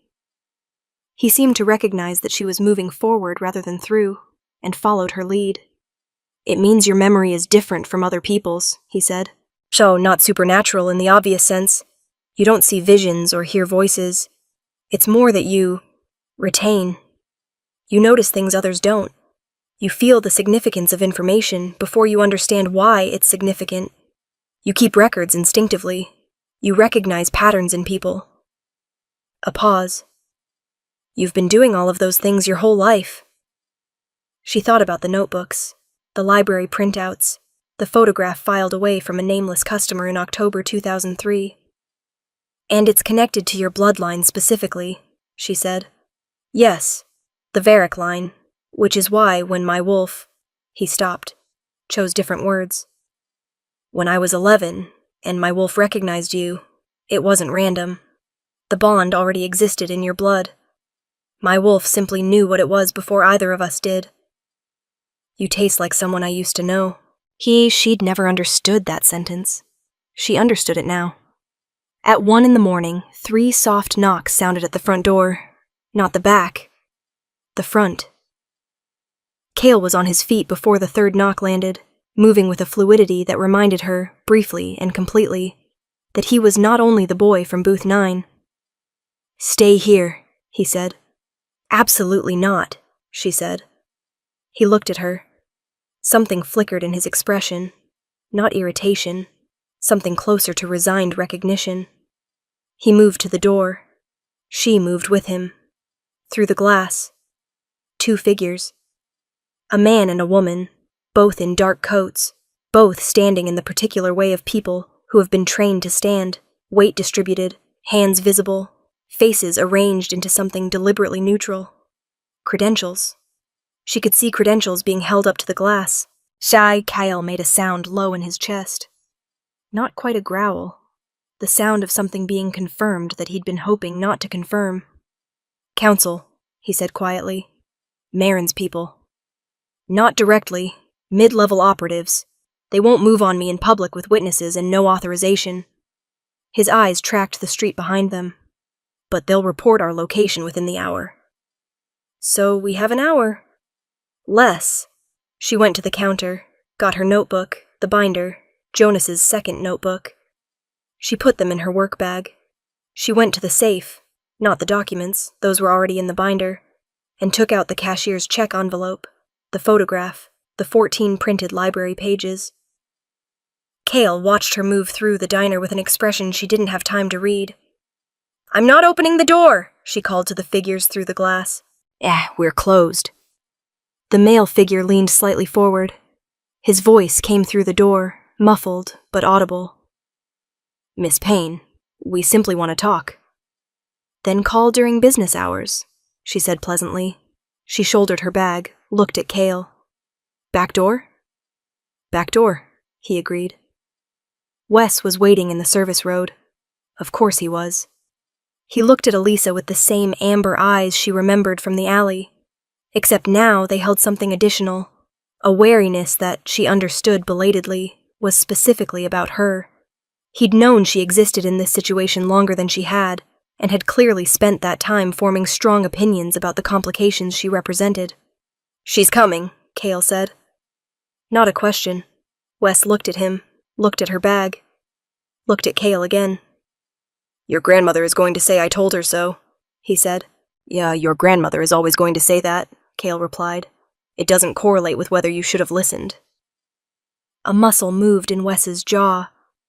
He turned and walked up the service road. They followed. The safe house was 20 minutes away, a narrow townhouse above a dry cleaning shop on a street that smelled like solvent and old brick. Inside it was spare but functional, the furniture chosen for utility rather than comfort, the windows covered with the particular neatness of people who thought about sightlines. Nina Varick was sitting at the kitchen table when they arrived. Elisa had not known what to expect from the last elder of a royal shifter bloodline. She found a woman in her late 70s, small and precise, with silver hair pinned back from a face that had been classically beautiful, and was now something better, interesting, layered, alive with the specific intelligence of someone who has survived things that were designed to be unsurvivable. Her eyes were Cale's eyes, silver, not amber. The Varick eyes, then. She looked at Elisa for a long moment. Then she said in accented but exact English, "I wondered when you'd finally come. Your brother knew. He tried to tell you before he died." Elisa set her bag on the table. "He did tell me," she said. "He was just 3 years late." Nina studied her. Then, unexpectedly, she smiled, small and sharp and genuine. "Sit down," she said. "I'll make tea. We have a great deal to discuss, and less time than I'd like." They talked until 4 a.m. Nina told her things that rearranged the furniture of her understanding without demolishing the house. The lore keepers had existed for centuries alongside the pack structure, voluntary and invisible. Their bond indistinguishable from ordinary human intuition, unless you knew what to look for. Most of them never knew what they were. They simply lived lives of unusual attentiveness, kept records, noticed things, and occasionally felt the weight of something they couldn't name. Her mother, Wanda Norman, had known by her mid-20s, had come to Nina's predecessor seeking explanation, had been given it, and had spent the following decade struggling with the implications before eventually running from them. She wasn't weak, Nina said in a tone that closed off certain interpretations of the word. She was young, and the bond was heavy, and no one helped her carry it well. That was a failure of our community, not of her character. Where exactly is she? Elisa asked. Vern, a small town in the Northern Territory. She lives quietly. She's been carrying your bloodline's accumulated Varric memory for 30 years. Nina paused. It's a great deal to carry alone. Elisa thought about double shifts and tip jars, and a notebook full of strangers' names. I know something about that, she said. At 4:15, Cale's phone buzzed. He read the message, looked up. They tracked the townhouse, he said. We need to move again. Wes was already standing, already in motion, coat on, bag ready, the practiced efficiency of someone who had been moving and moving and moving for years. Elisa stood, picked up her bag. Cale looked at her. You should go home, he said. You're safer if you're not with us. I have the notebooks, she said, and 14 pages of documented evidence about Mar and Solis that includes placing her at my diner a year before your parents died, and my brother's letter. She paused. How much of that do you want to leave behind? He held her gaze for 3 seconds. None of it, he said. Then I'm coming. Wes made a sound that was not quite a sigh and not quite a growl, and occupied the precise territory between them. We leave in 2 minutes, he said, and turned for the door. Elisa looked at Kyle. 2 minutes, she said. She pulled out her notebook, found his entry, added 3 words below the last line. Still booth 9. Then she closed it, put it in her bag, and followed them out into the dark. Chapter 8. What she never told him. They drove north through the pre-dawn dark in Wes's car, a deliberately unremarkable sedan that smelled like coffee in long distances, with Wes in front, Cale beside her in the back, and the notebooks in her lap like ballast. Nobody spoke for the first hour. She watched the highway lights pass in orange intervals and thought about Britt, who was asleep in his apartment 20 minutes from the diner, who had texted her goodnight at 10:15 with a photograph of a terrible meal he'd attempted to cook, who deserved a conversation she hadn't had with him yet and was now overdue. She took out her phone, typed. Something came up. I'm okay. I'll explain when I can. I'm sorry. She stared at it for a moment. Then she added, I think I've been not quite honest with you about something important. Not dishonest, just incomplete. You deserve the full version. I'll give it to you when I'm back. She sent it, put the phone away. Cale, beside her, said nothing. He was looking out his window at the passing dark, but she had the distinct impression he was not looking at the dark. I know you heard that, she said quietly. I wasn't listening.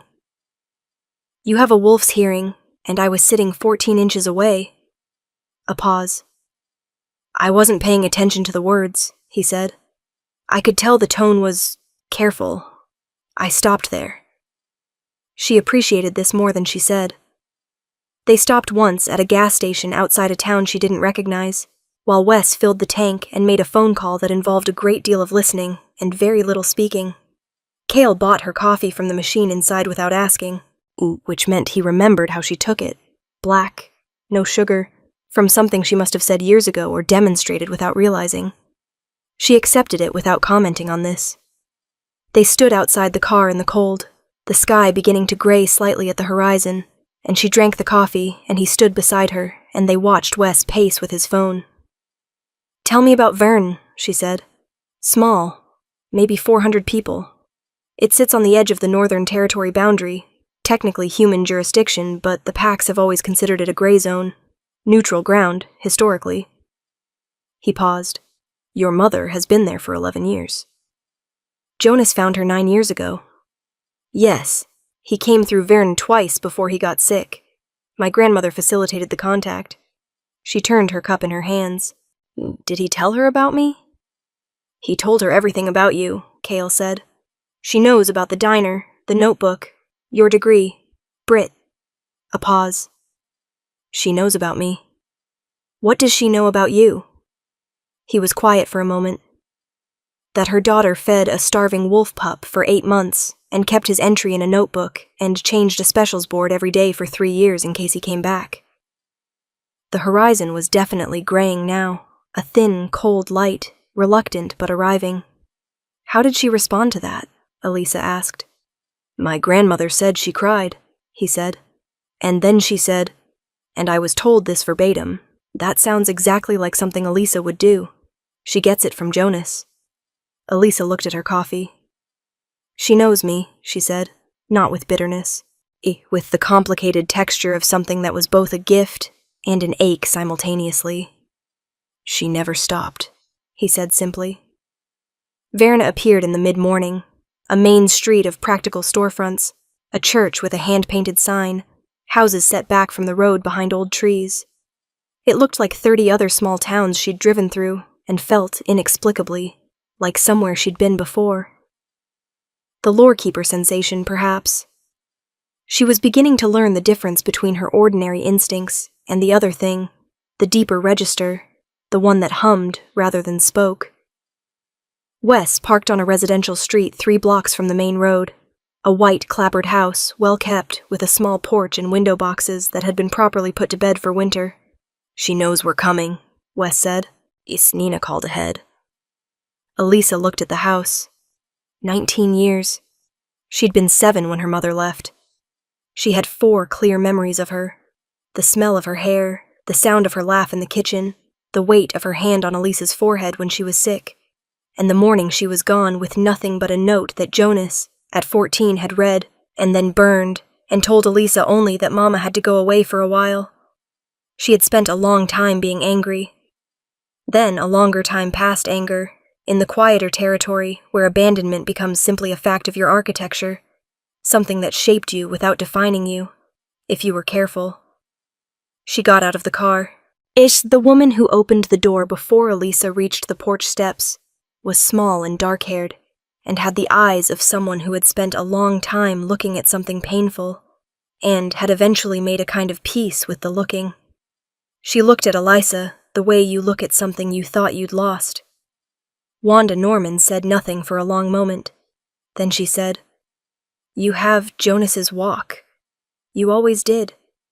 Elisa stopped at the foot of the porch steps. He burned your note, she said. I never knew what it said. I know. Wanda's voice was very steady. I asked him to. Why? Because it would have made you come after me.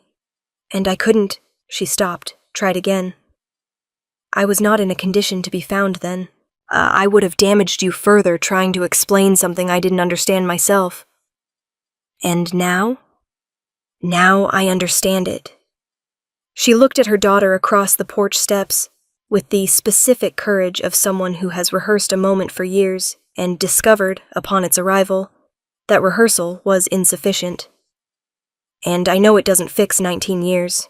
I'm not asking you to fix it. I'm asking you to let me explain. Elisa looked at her for a long moment. Then she walked up the porch steps. The house was warm and smelled like something baking. Bread, she thought, or biscuits. The kitchen was at the back, visible from the small front room where they sat, and on the table between them, Wanda set tea and a plate of food neither of them touched immediately. Wanda explained this bond from her own experience, what it had felt like when it activated in her 20s, how it had manifested as an overwhelming compulsion to document, to record, to remember things that seemed unimportant until suddenly they were.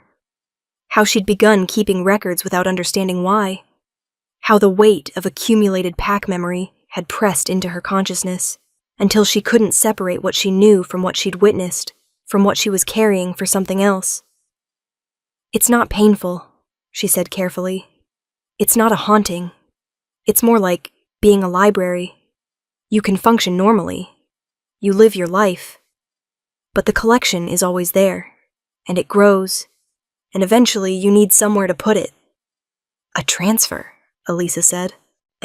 Jonas mentioned that. The memory transfers when the bond is formally acknowledged. You say certain words.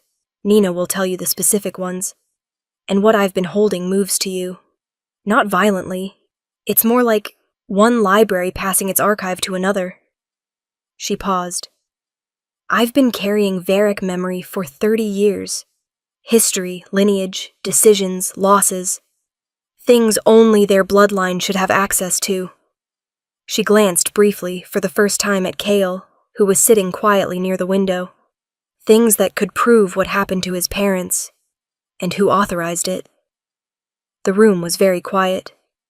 It's in the memory, Cale said. His voice was controlled, but barely. Your grandmother bonded your mother to a lore keeper 3 months before she died, Wanda said. She knew something was coming. She didn't know exactly what, but she knew.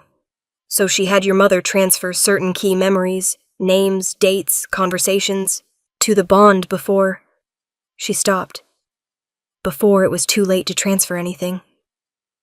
Cale sat very still. My mother knew, he said.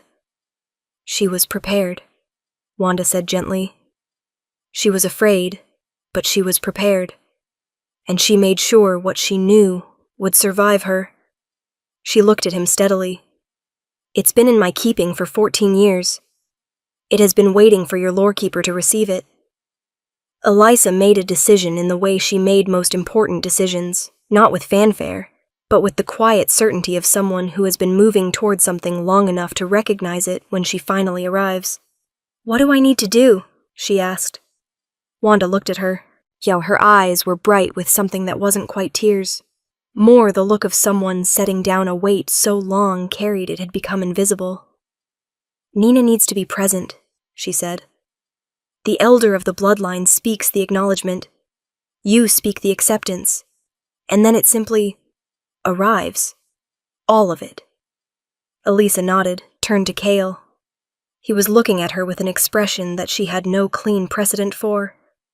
It contained gratitude and something more complicated. The look of a person who has been waiting for a specific thing for a very long time, and, now that it is imminent, finds themselves afraid not that it won't happen, but that it will, and that after it does, everything will be different. You don't have to, he said. I would never ask you to do something this permanent for... Cale, she said. He stopped. So, my brother spent 4 years in his health, and eventually his life working toward this moment, she said. My mother has been carrying it alone for 30 years, and you have been running for 14. She held his gaze. I'm not doing this for duty. I'm doing it because it's mine. It was always mine. I just didn't have the complete picture. He was very still. And after, she said more quietly, when it's done and the archive is transferred, and your mother's memory is on record somewhere that can't be burned or buried, we're going to talk about the council. We're going to take what I'm holding into whatever room needs to receive it. That room, Wes said from near the door, speaking for the first time in an hour, will be the full Sovereignty Council session in 3 weeks. Nina has already filed for a formal convening. Emergency lineage claim. Elisa looked at him. You were already planning this, she said. We were hoping, he said. There's a difference. Nina arrived at noon, having driven through the night from the townhouse, and walked through Wanda's front door with the bearing of someone who had survived enough to stop being impressed by dramatic circumstances. She looked at Elisa. Your brother was a remarkable man, she said. I know, Elisa said. You're ready. It wasn't a question. Elisa answered it anyway. Yes. The formal acknowledgement took less time than she expected, and more out of her than she was prepared for. Not painfully, not in the way of something taken, but in the way of something arriving that needed room. Nina spoke in the old tongue, 4 sentences, each one landing in Elisa's chest like something settling into a place that had been shaped for it. Wanda spoke her release, her voice steady and precise, and, at the end, briefly broken. And then the archive came. Not in images, not in voices, in something closer to deep, structural knowledge.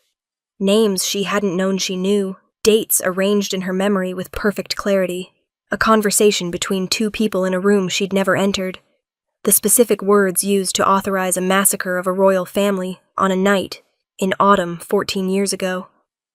The name at the end of that authorization, Marin Solis, and above it, the countersignature she hadn't expected, a second name, the current chair of the full Sovereignty Council. Elisa opened her eyes. "It wasn't just Marin," she said. Nina's expression confirmed it before she spoke. "No," she said. "It never was." Elisa reached into her bag, took out the notebook, picked up her pen. She began to write. Later, much later, when Nina and Wes had gone to the back room to make calls and her mother had quietly withdrawn to give them space, Elisa sat at Wanda's kitchen table with 3 notebooks open in front of her and wrote until her hand ached. Cale sat across from her and said nothing and was, she thought, exactly the right amount of present, close enough to be felt, quiet enough not to interrupt. At some point he went to the kitchen. She heard sounds she recognized, the specific percussion of someone who had attempted blueberry pancakes before and was trying again. She kept writing. When he set a plate in front of her, she looked up. The pancakes were not terrible. The edges were slightly uneven, and one was considerably smaller than the others, but they were golden and warm and unmistakably genuine. She looked at them, looked at him. "Kitchen mistake?" she said. "No," he said. He sat down across from her. "I meant those." She cut into one, ate a bite, looked up. "They're good," she said. Something crossed his face, relief, or the cousin of it. He picked up his fork. "Your mother," he said. "How are you?" She thought about it honestly. "I don't know yet," she said. "I think I'll know better when things stop moving long enough to feel it properly." "When this is over," he said, "take whatever time you need with her." "When this is over," she said, "there are several conversations I need to have. With her. With Britt." She held his gaze. "With you." He held her gaze back. "I know," he said quietly. I'll be here." She nodded, went back to the notebook. At the bottom of his entry, below 3 years of additions, she wrote, "He made the pancakes himself this time. They were good. He meant them." Chapter 9. The Heir declares. The Sovereignty Council convened in a building that looked, from the outside, like an unremarkable regional conference center, the kind with a parking lot full of identical sedans and a lobby that smelled like carpet cleaner and institutional coffee, which was, Elisa suspected, entirely deliberate. The extraordinary preferred ordinary containers. Inside of Isoide, the main chamber was something different. It seated perhaps 200, arranged in a horseshoe configuration around a central floor, the kind of room designed so that whoever stood in the middle could be seen from every angle, which cut both ways. The walls were paneled in dark wood, hung with seals she now recognized from the archive living in her memory. Each pack's sigil, arranged by seniority, as the Varick seal, crowned wolf in a geometric circle, was conspicuously absent from the wall, its space filled with a panel that had been stained slightly darker than the surrounding wood, like a scar painted over, but not removed. She noticed this immediately. She wrote it in her notebook as they entered. 3 weeks had passed since Verna. She had used them. Britt had come to meet her 2 days after she'd returned, and she had sat across from him at his kitchen table and told him everything, not edited, not softened, all of it. Cale at 11, the notebooks, the safe, the photograph, the library printouts, Wanda Norman, the lorekeeper Bond, the archive now living in her memory like a second library stacked behind her own. He had listened without interrupting, which was one of the things she genuinely valued about him. When she finished, he was quiet for a long time. "The man who came back," he said finally. "Cale. Yes. You're in love with him." She opened her mouth. He held up a hand gently. Elisa, I'm not asking as an accusation. I'm asking because I think you know, and I think you haven't said it to yourself yet in those exact words, and I think you need to. She looked at the table. I don't know what it is, she said honestly. It's been there so long it doesn't feel like falling into something. It feels more like recognizing something that was already there. He nodded slowly. How long have you been not quite here? He said. Not unkindly. The question of someone taking an honest inventory. She thought about the specials board. 3 years of blueberry pancakes meaning, I'm okay, and apple pie meaning, I miss you. A while, she admitted. He had sat with that for a moment. Then he'd said, I think you're a remarkable person, and I think I was always slightly to the left of where you were actually standing. And he'd said it without rancor, which was perhaps the most generous thing anyone had ever done for her. They had parted as people who had been genuinely good to each other and could remain, in time, genuinely good to each other in a different configuration. She had changed the board that evening. Blueberry pancakes on special. Then, below it, for the first time ever, she had added, apple pie on the house. Both things at once. She had also sewa in those 3 weeks, spoken to her mother every day. Not long calls. 30 minutes, 40 sometimes, in the early morning before her shift. She was still working at the diner, because Ferdinand needed her, and because the ordinary rhythm of it kept her grounded, while everything else moved at a pace that had no precedent. Wanda talked about Verna, about the 11 years of carrying the archive, about Jonas, who she had loved with the specific grief of a parent who knows they forfeited the right to be present for someone's life and has to love them from a distance instead. Elisa listened, took notes sometimes. Mostly just listened. On the 4th call, she had said, I'm not ready to stop being angry yet. I need you to know that. And Wanda had said, Good. Don't stop before you're ready. I'll be here when you get there. Which was, Elisa thought, exactly the right answer. Now she stood at the entrance to the chamber and watched it fill with pack representatives, some in human form, some carrying the particular quality of presence that she now understood as the baseline of a shifted nature, that heightened alertness, that economy of movement. Nina stood at the front, near the central floor, upright and unhurried.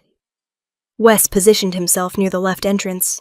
Tactical, she recognized now without needing to think about it. Cale stood at the center. He was wearing a dark suit that fit him correctly, which sounds like a small thing, and wasn't. It was the first time she'd seen him in clothes that weren't chosen for concealment or utility, and the effect was quietly significant. He stood with the stillness he'd always had, but differently now. Not the stillness of a child conserving energy against an uncertain world. The stillness of someone who has decided to occupy their own space fully and completely, and dares anyone to argue with the decision. He caught her eye across the chamber. She held up the notebook. He nodded once. Marin Solis arrived with a retinue of 4, 2 operatives she recognized from the diner door 3 weeks ago, and 2 she didn't. She was a compact woman in her mid-50s, beautifully dressed, with the smooth authority of someone accustomed to being the most prepared person in any room. She was not the most prepared person in this room. She saw Cale first. Her expression didn't break.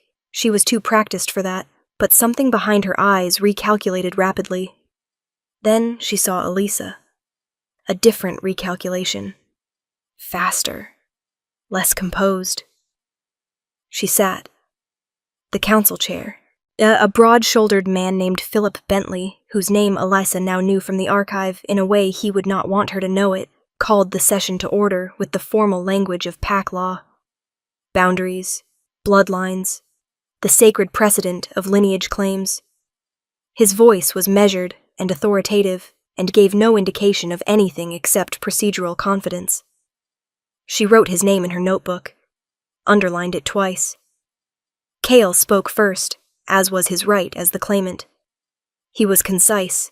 He stated his lineage, Calum Varric, son of Aldrich and Sarah Varric, of the Grey Sovereign line, heir to the Pack territories declared extinct by council decree 6 years after his parents' death. He presented documentation: Nina's formal elder attestation, 2 secondary lineage confirmations from Pack representatives who had known his father, and his own wrist, which he held up so the chamber could see the mark. The Varric sigil, identical to the absent space on the wall behind him. Murmurs moved through the room. Marin said from her seat, in a voice of polished reasonableness, "The documentation is creative, but a scar and an old woman's attestation don't constitute a legitimate lineage claim under current council law. The Varric line was formally dissolved. By a declaration you signed," Nina said, simply, without heat. "As was my authority. 14 months after the massacre," Nina continued. 18 months after you met with the man who authorized it. In a diner, in a small town that you've officially never visited." Silence. Marin's eyes moved to Elisa. "Miss Payne," she said. Asked the smooth authority still present but adjusted, recalibrated for a different kind of threat. "I don't know what you think you have." "October 14th, 2003, Elisa said. She didn't raise her voice. She'd learned from Jonas that a notebook didn't need to shout. "Booth 9, black coffee. You cried quietly and left without finishing. You left a folded piece of paper under the saucer, blank on both sides, which I found strange enough to write down." She opened the notebook. "I write down everything I find strange." She looked up. "I also write down everything I know. And I know quite a lot, Ms. Solis. More than I did 3 weeks ago." She walked to the center of the floor. She had not planned to do it this way. She'd imagined something more formal, more procedural, Kale speaking and her providing documentation from the side. But she was in the center of the room now, and every seat in the horseshoe was watching her, and the archive was arranged in her memory with perfect crystalline clarity, and she understood why her brother had chosen her. Not because she was brave, though perhaps she was. Because she paid attention. Because she wrote things down. Because she had never, once in her life, been able to walk away from something unfinished. She read from the notebook. Name after name. Date after date. A meeting in a neutral territory hotel in the autumn before the massacre. Marin and a man named Alejandro Klein, who was not a Pack representative, but a council-contracted enforcer, now retired. The specific language used to frame the Varric line as a territorial destabilizer.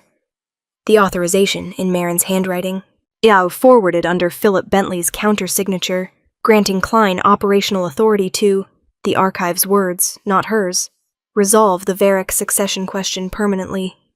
The room was completely still. Bentley said from his chair, "That documentation is unverifiable. Hearsay from a—" "It's not hearsay," Wes said from the left entrance. He held up a drive. "It's corroborated by financial records pulled from the council's own archived accounts, cross-referenced against Klein's operational expense reports from that period." He paused. "We've had 3 weeks." Marin stood. "This is fabricated," she said. Her voice had lost the polish. "This is a coordinated attack on council authority, using an illegitimate claimant and a human civilian, with no standing in Pack law."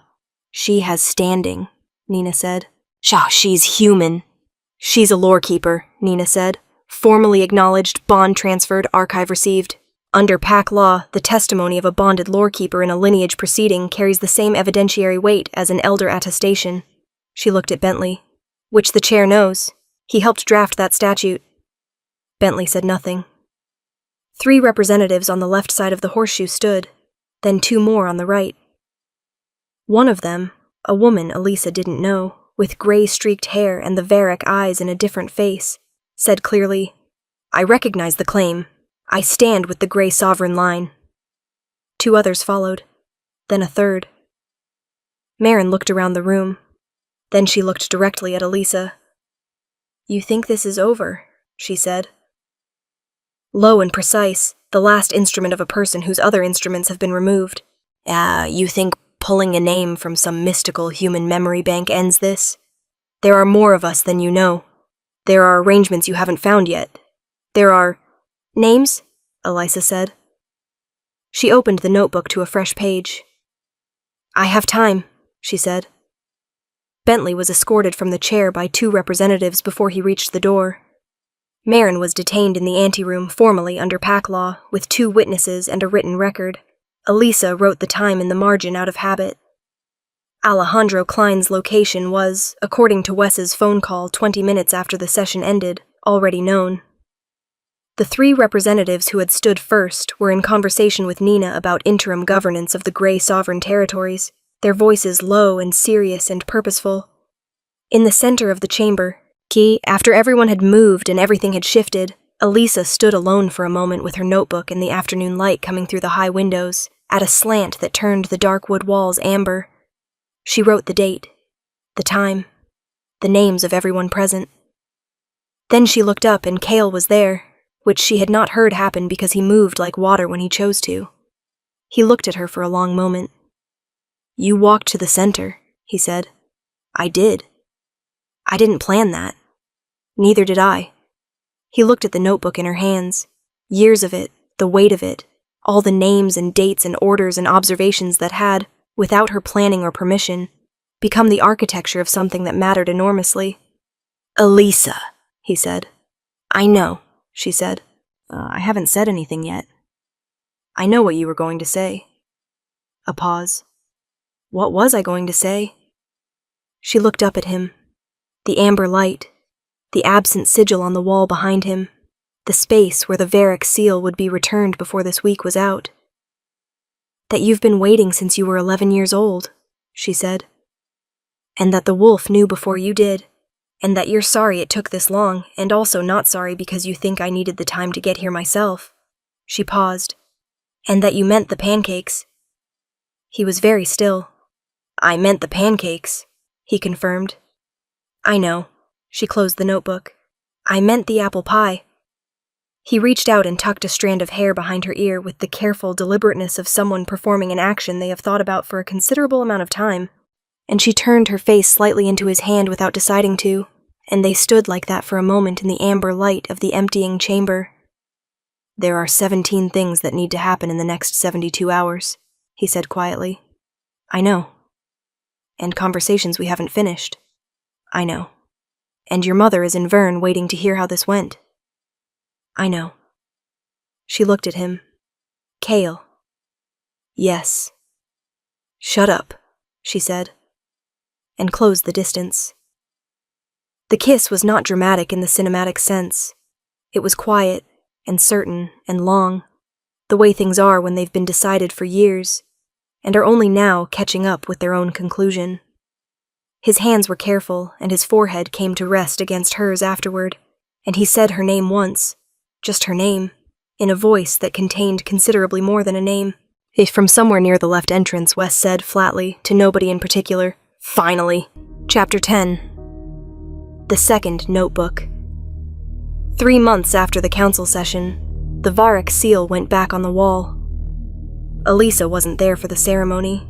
She was at the diner, working her last shift before Ferdinand's new manager took over, a capable woman named Joyce Metcalf, who had 20 years of restaurant experience and would, Ferdinand had assured Elisa 3 times, take excellent care of the place. Elisa had met Joyce twice, verified this independently, and was satisfied. She was still working the shift. Some endings deserved to be finished properly. Rocco came in at 7, ordered black coffee and wheat toast, and told her his knees were better, which was either true or a gracious lie, offered as a parting gift. She suspected the latter and loved him for it. Dorothy came at 8, ordered apple pie, and presented Elisa with a card signed by what appeared to be every regular customer the diner had accumulated in the 3 years Elisa had worked there. Inside in Dorothy's schoolteacher handwriting, "You saw us. That matters more than you know." Elisa put the card in her notebook. Ferdinand arrived at 9, sat at the counter, ordered nothing, and spent 40 minutes telling her about every memorable thing that had happened in the diner since he'd opened it, most of which she already knew, and some of which she was certain he'd embellished considerably. When he finished, he patted her hand and said, Your mother would be proud," meaning her father's memory of the diner, not her actual mother, because he didn't know about Wanda. But Elisa thought, both, actually. At closing time, she wiped down the counter for the last time and stood for a moment in the empty diner. The ceiling fan turned its slow circles. The ice machine hummed. The specials board still read blueberry pancakes on special/apple pie on the house. She'd left it that way for 3 months and nobody had changed it, either because they hadn't thought to, or because Ferdinand had understood something about it without being told. She picked up her bag, picked up her notebook, went to booth 9. She sat down in the seat where she'd always sat, her side, not his, and opened the notebook to his entry. Boy, no name. Curb outside, dark hair, silver eyes, age, approximately 10 or 11. Saved the food. Below it, 3 years of additions. Then, 3 more years after that. The wrist scar, the photograph, the library printouts, the safe, the letter, the second notebook, Gate Verne, the council chamber, the pancakes he made himself, the apple pie she meant. She picked up her pen. She wrote the date.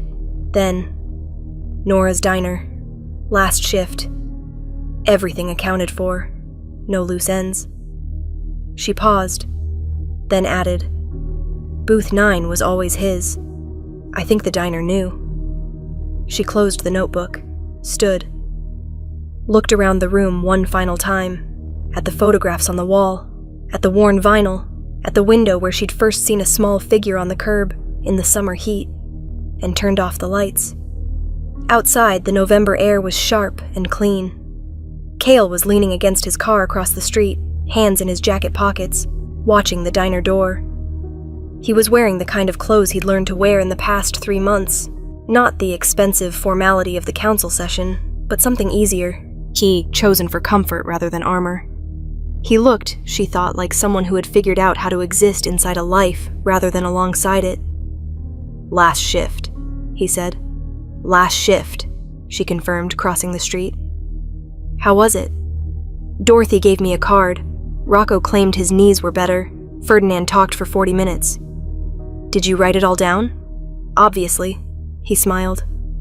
She had catalogued his smiles over the years with the same attention she gave everything worth keeping. And this one, easy, unguarded, directed entirely at her, remained her favorite. They drove to Verne the following morning, the 3 notebooks in her bag, the November countryside unremarkable and lovely in the low light. Wanda was on the porch when they arrived. If 3 months of daily calls had done what years of absence couldn't undo, but had quietly begun to reconstruct, something that wasn't yet what it had been, and was perhaps becoming something better, built by 2 adults who understood each other's architecture rather than assumed it. Elisa hugged her at the door. Wanda held on for a moment longer than expected, and Elisa let her, because some things deserved more time than was strictly comfortable. Inside, Nina was at the kitchen table. She'd been staying in Verne for 2 weeks, managing the ongoing governance transition from a distance with the efficient ruthlessness of someone who had survived long enough to stop doing things slowly. Wes was also there, which didn't surprise Elisa. He went where the logistical problems were, and the logistical problems were currently considerable. Shaw Marin's formal proceeding was moving through PAC legal channels with the slow certainty of something that had abundant evidence and patient counsel. Alejandro Klein had been located in a coastal town 3 territories west and was cooperating, which Wes described as unsurprising given the alternatives. Bentley had resigned his chair position before the formal removal vote reached quorum, which everyone agreed was cowardly and also expedient.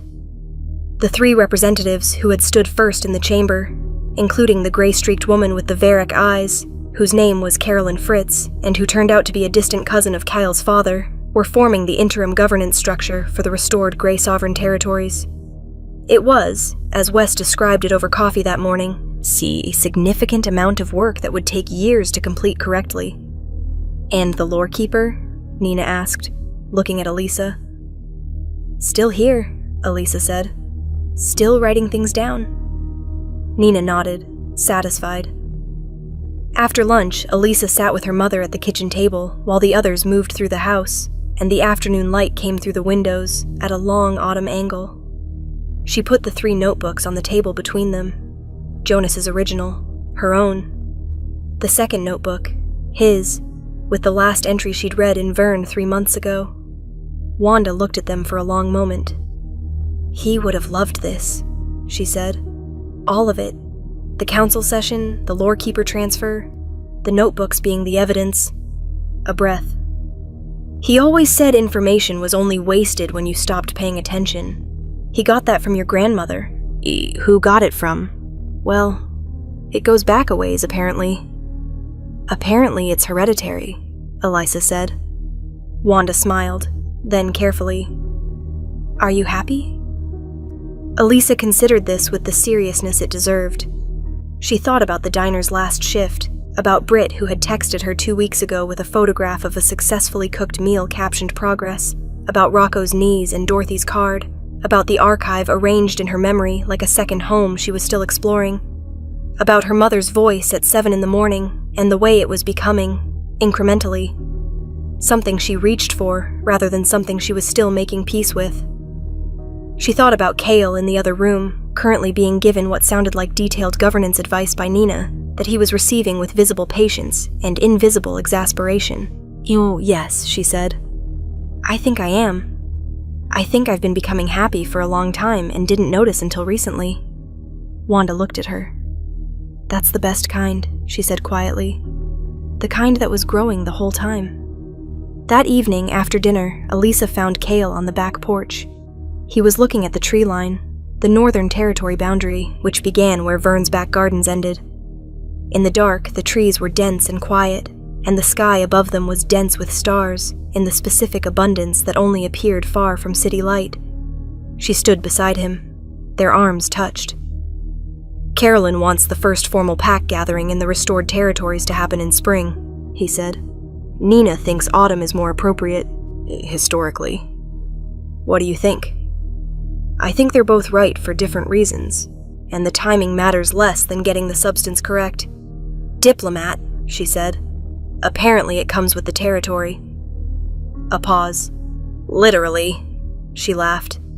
He turned to look at her laughing, with that open, unguarded expression she no longer felt the need to look away from. "There's something I haven't told you," he said. She waited. "My grandmother," he said, "told me something when I was 17, about the lorekeeper bond. Specifically about what it means when a lorekeeper acknowledges the bond not under duress or duty, but by choice." He was careful with the words, choosing them exactly. "She said it creates a secondary bond between the lorekeeper and the bloodline's alpha. She said it's rare because it requires the lorekeeper to choose freely. No obligation, no pressure, full knowledge of what they're choosing." Elisa was quiet for a moment. "Is that what happened?" she asked. "I don't know," he said honestly. "I think it depends on whether what you feel is... I think it depends on you." She turned to face him fully. He turned to face her. "Cale," she said. "Yes. I changed that specials board every single day for 3 years, not knowing if you'd ever see it. I know. I kept your notebook entry for 8 years. I added to it when there was nothing new to add. I wrote down things like still booth 9, and he meant the pancakes." "I know. I interrupted a council session in front of 200 people because I had your mother's memories in my head and a notebook full of evidence, and I was tired of things being left unfinished." "I know," he said. His voice was very quiet. "That's not obligation," she said. "That's not duty. That's not the bond." "No," he agreed. "That's just me," she said. "Choosing." He reached out and took her hand, not the formal handshake of a boy saying goodbye in a diner alley, but something different, something that intended to stay. "Then it's both," he said. "The bond and the choice. My grandmother said the old word for it." He paused. "It translates roughly as already decided, like something that was always going to be true. It just needed time to arrive." She thought about Jonas's letter. Ask him why I chose your diner specifically to send him to. She thought about a boy on a summer curb with eyes too old for his face, saving food for someone else when he was starving. She thought about a specials board and a locked safe and 14 library printouts and a woman in Verne who had been carrying something precious for 30 years, waiting. Already decided. "That's a lot of words," she said, "for something I've known since I was 19. He looked at her for a moment. Then he said, very quietly, the first thing he'd ever said to her, "You taste like someone I used to know." She stared at him. "You're terrible," she said. "You're smiling." "I'm not." "You are." She was. He brought her hand up and pressed his mouth briefly to her knuckles, an old-fashioned gesture that on him was not performative, but simply exact, the right thing delivered without self-consciousness, and then tucked her hand against his side and turned them both back to face the tree line and the stars above the Northern Territory that was, slowly and with considerable paperwork, becoming his again. Later, after the house had gone quiet, Elisa sat at Wanda's kitchen table, alone with a single lamp and her notebook. She opened it to the very first entry. Jonas's handwriting at the top of the first page, faded now, the ink settling into the paper with the permanence of something that had decided to stay. Everyone who's hungry deserves to be remembered. She read through the whole thing. Every entry, every name. Yeah, Rocco and Dorothy and Solomon with his daughter's photograph, and the nameless woman in October 2003 who had cried quietly in booth 9 and left a blank piece of paper under her saucer. Every addition to Cale's entry, every date, every order, every small observation that had seemed minor at the time and had turned out to be load-bearing. When she reached the last entry, he made the pancakes himself this time. They were good.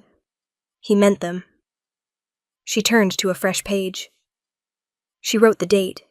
Then she wrote, "This notebook began as Jonas's. It became mine. It contains, in no particular order, 1 royal heir, 1 lorekeeper bond, 1 council dismantled, 1 mother found, 1 diner closed, 1 beginning. Everything accounted for. No loose ends." She paused, looked at the lamp, listened to the quiet house around her, Wes somewhere upstairs, Shulk's Nina's light still on under her door, Wanda asleep for the first time in years, without the weight of an archive pressing into her dreams, Cale in the room at the end of the hall, present and staying. She picked up the pen again. "His name is Calum Varek. He came to me when he was 11 years old and sat in booth 9 and saved the food for someone else, and never once asked for more than I offered. I wrote him down because Jonas taught me that everyone who's hungry deserves to be remembered. I kept writing because he deserved more than a single entry. I will keep writing. That's what lorekeepers do. That's what I am. That's what I've always been." She closed the notebook, set it on the table beside Jonas's, turned off the lamp. Outside, the Northern Territory was dark and quiet and full of stars, and somewhere in it, things that had been broken for 14 years were slowly, carefully becoming whole. And that is how the girl who kept a notebook full of strangers became the woman who kept the memory of a kingdom, and found, in the keeping of it, that she had always been exactly where she was supposed to be. As we come to the end of this story, here's the one thing I hope you carry with you. The most important things you'll ever do won't feel significant while you're doing them. They'll feel like bringing biscuits to a hungry boy, like writing a name in a notebook, like changing a specials board every single day for someone who may never see it. Pay attention anyway. Write it down anyway. Show up anyway. The story is already being written. You just don't have the full picture yet. Before you go, drop 1 word in the comments that describes Elisa. Just one. I'll start unbreakable.